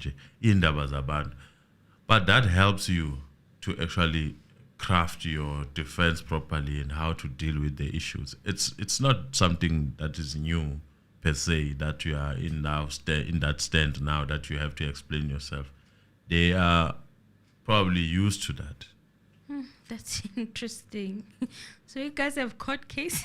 Yes, we do have court cases where the public is, so ngingeza you can come and listen. Just come and listen to the and also ask some question also for clarity, for the sake. I think that's a most the way that court is run, I think is a better way, more organized, because there the public also can be involved, where even in how the judgment is handed, it is not one person as a king. The king is there to adjudicate, but also to listen to your ndunas and people that come with you and how you are being presented as a person. And from there, the judgment is handed down, where maybe you have to pay back, maybe you have to pay the damages if they find you guilty. The manner in which that court is run, I think I would prefer that court to take over. That's where customary law should be built from.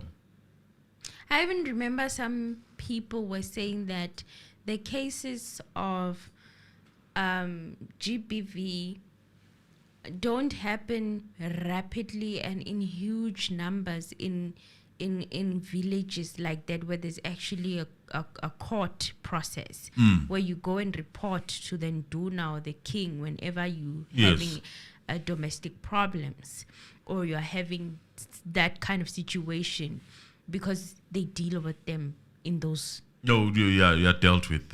We are liwa, and even if we go we are liwa, meaning ukliwa, that literally mean that the king can say, pay me 1 cow for being here, which is a punishment, and then pay this woman that you abused maybe 3 cows. Do you understand? And those cows, and on top of take that, them now the back whole home. community knows that is what you do. You do. So it's not going to be an easy thing, because they can speak freely and say, no, this person did 1, 2, 3. Well, Sibiya said that these questions being posed were never asked to him. And Sibiya said that he can't remember the question he was asked by Mbotho, but knows that he did not ask him whether he was assaulted or not. The state said that this is a contradiction. Though after the post-lunch sitting, Sibanda said Colonel Mbotho was here and asked questions. Now it's your turn because you were there. Sibiya then said, I'm here to answer questions pertaining to me. Those pertaining to him should be asked to him. And Sibanda said, are you disputing that on the morning of the 1st of June 2020, you were at Tembisa charged with possession of ammunition? And Sibiya said, I never went to the police station in Tembisa We went to Tembisa South. Sibanda then said, according to the evidence of Mukhula, you were taken to that place to show them a sangoma. And Sibiya said, I never went to point out a sangoma. Sibanda then said, and you also went to another sangoma called Magwaza. And Sibanda said, from Magwaza, you don't recall going to Palm Ridge. Sibiya said, I don't know Palm Ridge. Then Sibanda said, and then to Ayrton. Sibiya said, I don't know Ayrton. I like the way he answered that guy. You know, it's like he studied. After having 3 cases against you, you will know law by force. The way he's answering, he's like, I didn't go there. He's not saying that I didn't point there. He's saying, I didn't go there. So there's no need to answer a question or ask a question of pointing because I was never there. Man, now that I think about it, Kulu Lion, Robert Lyon, he denounced Danzi. He said that the police did come, but he didn't mention that they came with Muzi. No. He said the police were many and they surrounded him. He pointed the woman that was there facilitating that. In the court. Mamfundis. But he never mentioned that Muzi was there. Because if someone snitches on you, right, you would know that you snitched on me. And you would want to throw them under the bus because they snitched on you. Yes. But Zwani was not in that energy. He was referring to someone else. He did not refer to Muzi as a person he knows. So Sibiya then said, I don't know Ayrton. Sibiya said he was also assaulted by Amaberete at Alberton. Asked if he's not afraid of the police officers now in court, and he said no, because he is in court. And at the police station, he was afraid of them, and he was afraid of them then. And when he appeared at the Tembisa court as well, he was afraid of the police. Yes. So now he's no longer afraid, and he feels safer under prison officers than under police officers. How interesting is that statement? Very interesting. Very interesting. So guys, now I'm going to pause it here. I don't know if you guys wanted to highlight anything more. Because everything else was just a repetition. I see, towards this like I was saying, I meant the stealing of cars and setup, but murder is not trial in a customary. It is actually.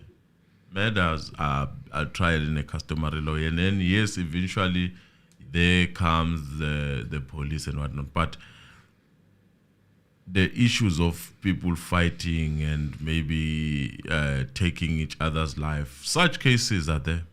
We deal with them nicely and we resolve them and we talk about them and they stop.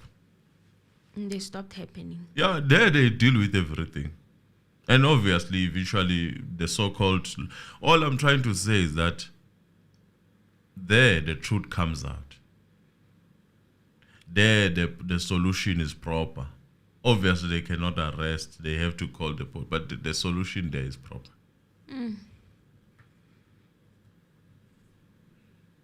You are told by other men if you are wrong with car.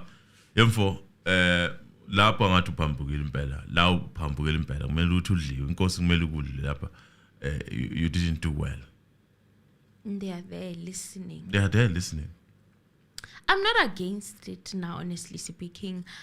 I'm not against it. Imagine if communities could do that. It could be like that for every single community. Of course, now there's a new element of corruption, but I mean, if we are invested in doing the right things, corruption would not have space to live if we wanted, safer spaces and we wanted good things to happen. Yes. Oh, before I forget, they also showed him a picture that was taken at Alberton. There's a picture, a black and white picture. And then they said it doesn't look dead. Yeah. You see, and it debunked that so nicely. There, he says, this man, there are no scars wounds, yes, or injuries. And injuries. And then he goes on to say, yeah, they are. I have marks. How do you then define that picture of filters and whatnot. In fact, what camera were they using there? Black and white picture in 2024. At the time, it was 2020. No, even if it was not black and white, that one is not black and white. I'm talking about the quality. The quality. Yes. I'm talking about the quality. They denied us the privilege of seeing their exhibits. Because a camera, Emil, I have probably 3 cameras. I won't mention the names. Well, these ones, they are of a good quality. But if I was to buy another camera, I'm sure people can see some in your face right now. They can see your face that, okay, Emily has this and that, the details of your face. But if I was to shoot with, or if I was to go change the settings of this camera and put a filter on it, because it's a smart camera, these cameras, then you look different. You look like you have a makeup. You look like you don't even have one pimple. You look different. Yes, there was a camera that is that. Yeah. I love that camera. It's on the basis of settings, right? And a filter. But because I don't like that in this, I don't. But it did make me look like a cartoon-ish. Yes, yes. Because I don't like that. My settings are such that I want to see you raw. Do you understand? I want people to see who Emily is. They must be able to point. People are asking me, Emily, what are you using for your skin? It's the camera, guys. It doesn't filter. It has a filter. Yes. So all I'm saying is that now they know this is the Emily. Yeah, so when they come across you, I do get spots around somewhere, they will say, okay, this is Emil. Do you understand? And it does show my scars. Sometimes I'm annoyed because I can see literally where I've got like scars and stuff showing. So what we're basically trying to say is that the quality matters. And they don't have that. It's interesting, they may have phones like iPhones and stuff, but they will never use them, especially if it's going to not do them. No, they cannot use them because it's not part of state. State does not buy those Then cameras. Why doesn't the state buy better quality cameras? I don't know. They went there to buy some Canon and something else. Well, Mgomezulu objected and said that Mbotho admitted and submitted in court that he saw the marks, okay? And the judge asked Sibanda to refer to Hadebe's remarks instead.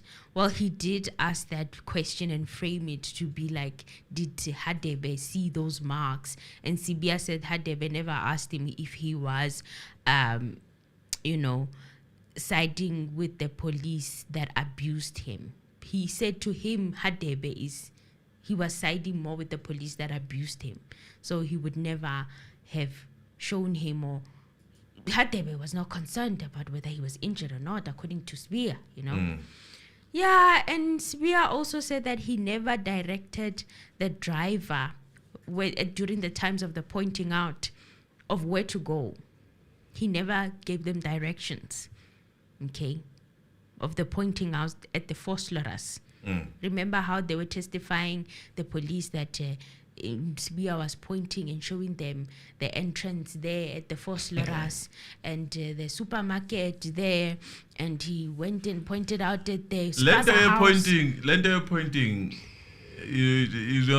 it's just... Sibiya, he was saying that they would tell him what to do and take a picture. Yeah, lender pointing, man, it's so stupid. I'm sorry. Why not do it with a video? Yeah, why are you like still the voice. doing it with a picture? Because you can slap him and say, point that, and he's like, no, I don't want to point that. What am I pointing at? And then he pointed. And then you take a picture. Guys, this is 2024. No, do better. No, the record. We're still doing things, man. Record. It's like point there. With a video. Point. It has more weights. these pictures can be edited in any case. Like also, the pictures can be edited. We are in AI now. Literally, there was pictures that trended on Twitter sometime last year. Donald Trump was getting arrested. Guess what? They were fake. I couldn't believe. Yes, we are in a world where they look so real. Like for example, Emil, you are chilling there. You have a picture behind you. Mm-hmm. Does it mean your wall looks like that where you are chilling? No, it doesn't. Maybe it's black, maybe it's white. Who knows? It does not look like. But all I'm trying to say is that, man, we are in a different era for these things to continue to take place like that. There must be a voice. There must be video. Body cams must be introduced. With the police's you know, Muzi. Give it more. We have Muzi. We have arrived. Since you said you don't know the area, let's hear that conversation. Now let us start then having the directions. Can we hear your directions? Then it's a different story. You know, even you can hear the voice. You know, because I can just say, point there. I don't want to point there. As Emil said, Waba. And then, Chief, point there. And then you start pointing. Smile. I said smile as you're pointing. Do you understand? Because we are acting. I mean, it's a picture. No, this is not 1975. Please. As advancing, guys. No. This is not working for us. Right, guys, we are done. If one or two of you would like to call, you can call. But just while you guys are doing that, if no one calls, it's okay. I would like to thank people who are on the comment section. Yes. Tozi Silanga. Hi. Sikhametsi. Yes. Thank you, TD. Anna. Mohabi, our member, thank you very much. Thank you, Mohabi. Kwelagiti, we thank you. And then we have Ziplospo 433. We thank you. 438, sorry. We thank you. We have Net. We thank you. Molif, thank you. And then let me see. We have Ramukate. Thank you. Ramukate. Thank you. Ramukate. Yes. Thank you. Don't want to. Maria. Thank you. Maria. Blessing Mapena. Thank you. Mkosimko. Thank you. Mpumzi. Thank you. And then let me see where am I living. And I'm hoping that I'm not leaving anyone. DD Talks, thank you. DD Talks. Thank you so much for joining the chat. Sposa One, thank you. And generous donation from Zidiana. Thank you very much. Thank you very much. It's highly and then we have Dikoloza SKK. Thank you. Thank you. Consistently there. Yes, Dikoloza. Thank you. Extinction. Thank you. Extinction. Thank you. Thank you. Extinction. That one. It's I haven't seen it. It's a new member. It's a new member. Extinction. Kelebohile was there. Joseph. Sibeko was there. Siangoba Mbogazi was there. Zozo Mhlang was there. Zwazwazwa. How are you pronouncing it? What was it? That's what they said it was, right? I can't see it properly. There. Zwa.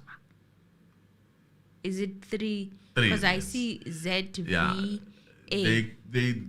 We were corrected about this. That's what I'm saying. Yeah, we were corrected. More dollars. Help us again?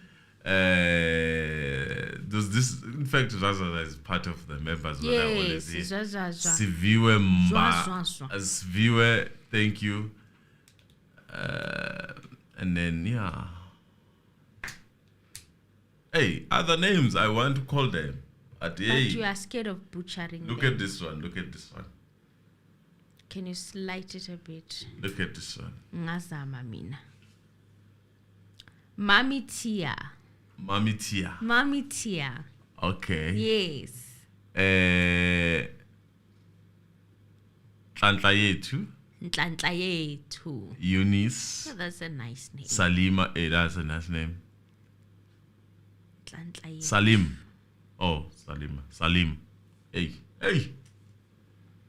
Salim. Gladys Lebo. Ingoma yasenquthu. And then, yeah, that's basically it. Thank you very much, guys. And we have this Khatid. Be hard. Khatid. Yeah, I hope Sibanda finishes today. I'm exhausted. Wait, someone was calling. I missed that call. Let's take that one call. Please call.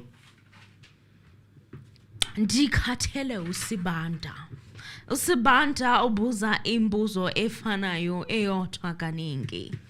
And now I have to start paraphrasing his cross-examination. And I don't like doing that because I feel like I'll take them out of context and end up lying, and I don't like lying when I'm coming to you guys. I like bringing as much of factual information as I possibly can because I take you guys seriously, okay? I don't want you to come here and leave these videos believing something that is not exactly so. Okay, and when I do speculate, I will mention that I'm speculating. Someone was trying to call and, okay. Mzansi, hello? Mzansi, hello? Can you hear me? Can't you switch on the Bluetooth? No, the Bluetooth is not good. Mzansi, hello? Oh. I'm trying to connect. Okay, we're trying to connect you now. Don't hang up, please. Yes. Now you can shoot. Hello? Yes. Now you're clear. Welcome to Mzansi Reality. Okay.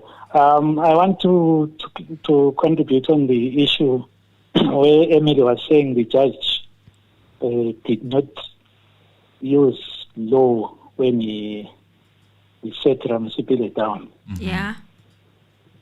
Yeah, actually, the judge used what is called case law or judgment law. Yeah.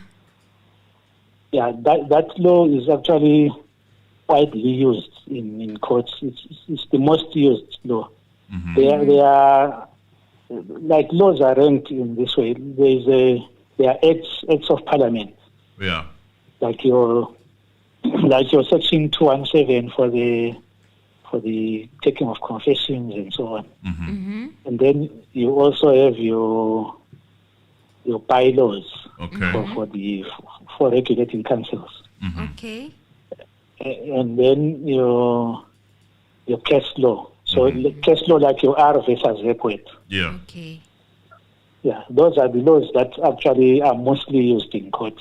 Mm. They are made by judges in their judgments. And mostly those laws are not changed. You cannot change the judgment unless if it is overruled by a higher court. Mm.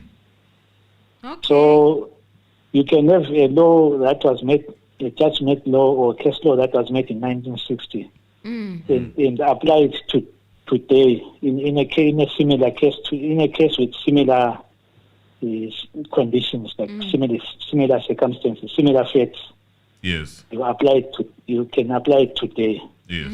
So this allows for consistency, because if you had a similar, if you had a case in 1960, for example, Yes. with similar facts as the one that we have today, the judge will have to consult that 1960 case and use that case to to give out his judgment because it allows for consistency. Yeah. So what Rata was talking about when he said Ramsikede down was he was referring to case law. They always use it in courts to argue. Yes. Like they have used it in courts in this Senzo Meyiwa trial for many times. Yes. When judges quote case law and so on, when actually counsel argue, they use case law to because case law is, unless if it is changed by if it is overturned by a higher court, it will remain like that because it's a judgment. It's a finding in a judgment. Yeah, so that's what happens. Okay. And then I want to talk about this Sibanda cross-examination. I don't. So far, I haven't. Most of his cross-examination hasn't advanced to the state case, as it were, because he's asking. Most of his questions are not addressing the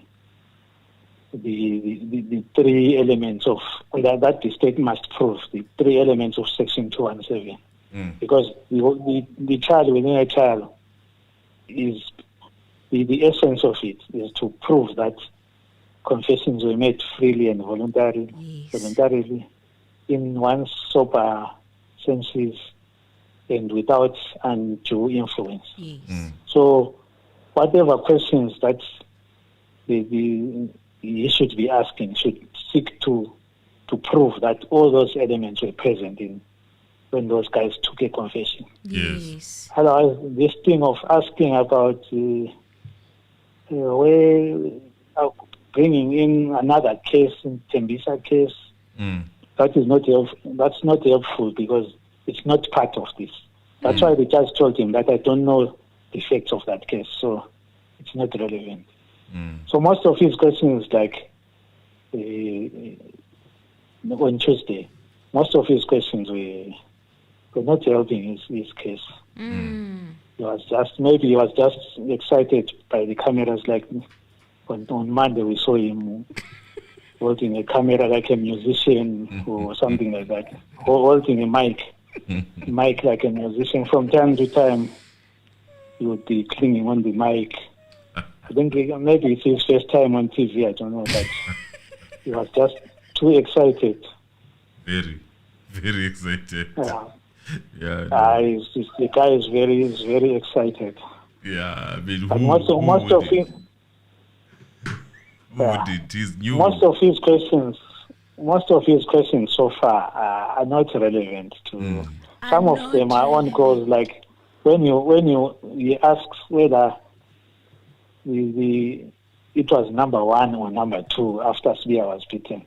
Indirectly, he was conceding to the fact that there was an assault because his role there is to dispute the assault. But when you start asking that, what was the result of beating? Was it number one or number two? Already you are saying he was beaten.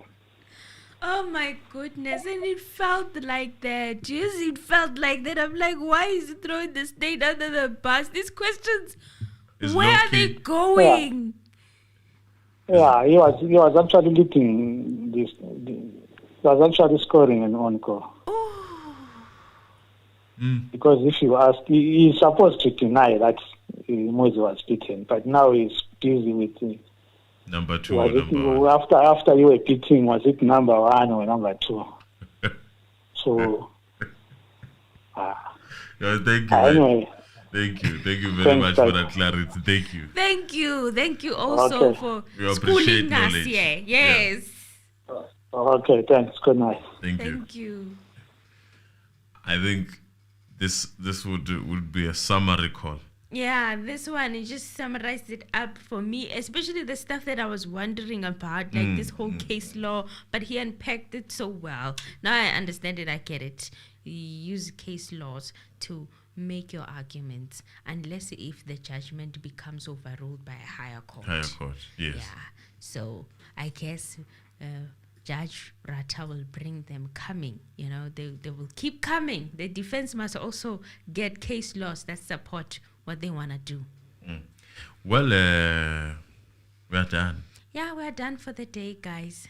We're done for the day. Thank you very much. I hope and pray Sibanda finishes today. I'm tired. I'm tired of his Thank you, Joe Monare. Thank you. It was nice to be here. It was nice. I like that part. You know, when politicians are about to lie and they want to think about the question you ask them, the first thing they do is to say, then they start answering. It's a moment of thinking. Let me think about what I'm going to say. Muzi is doing that, but nicely without saying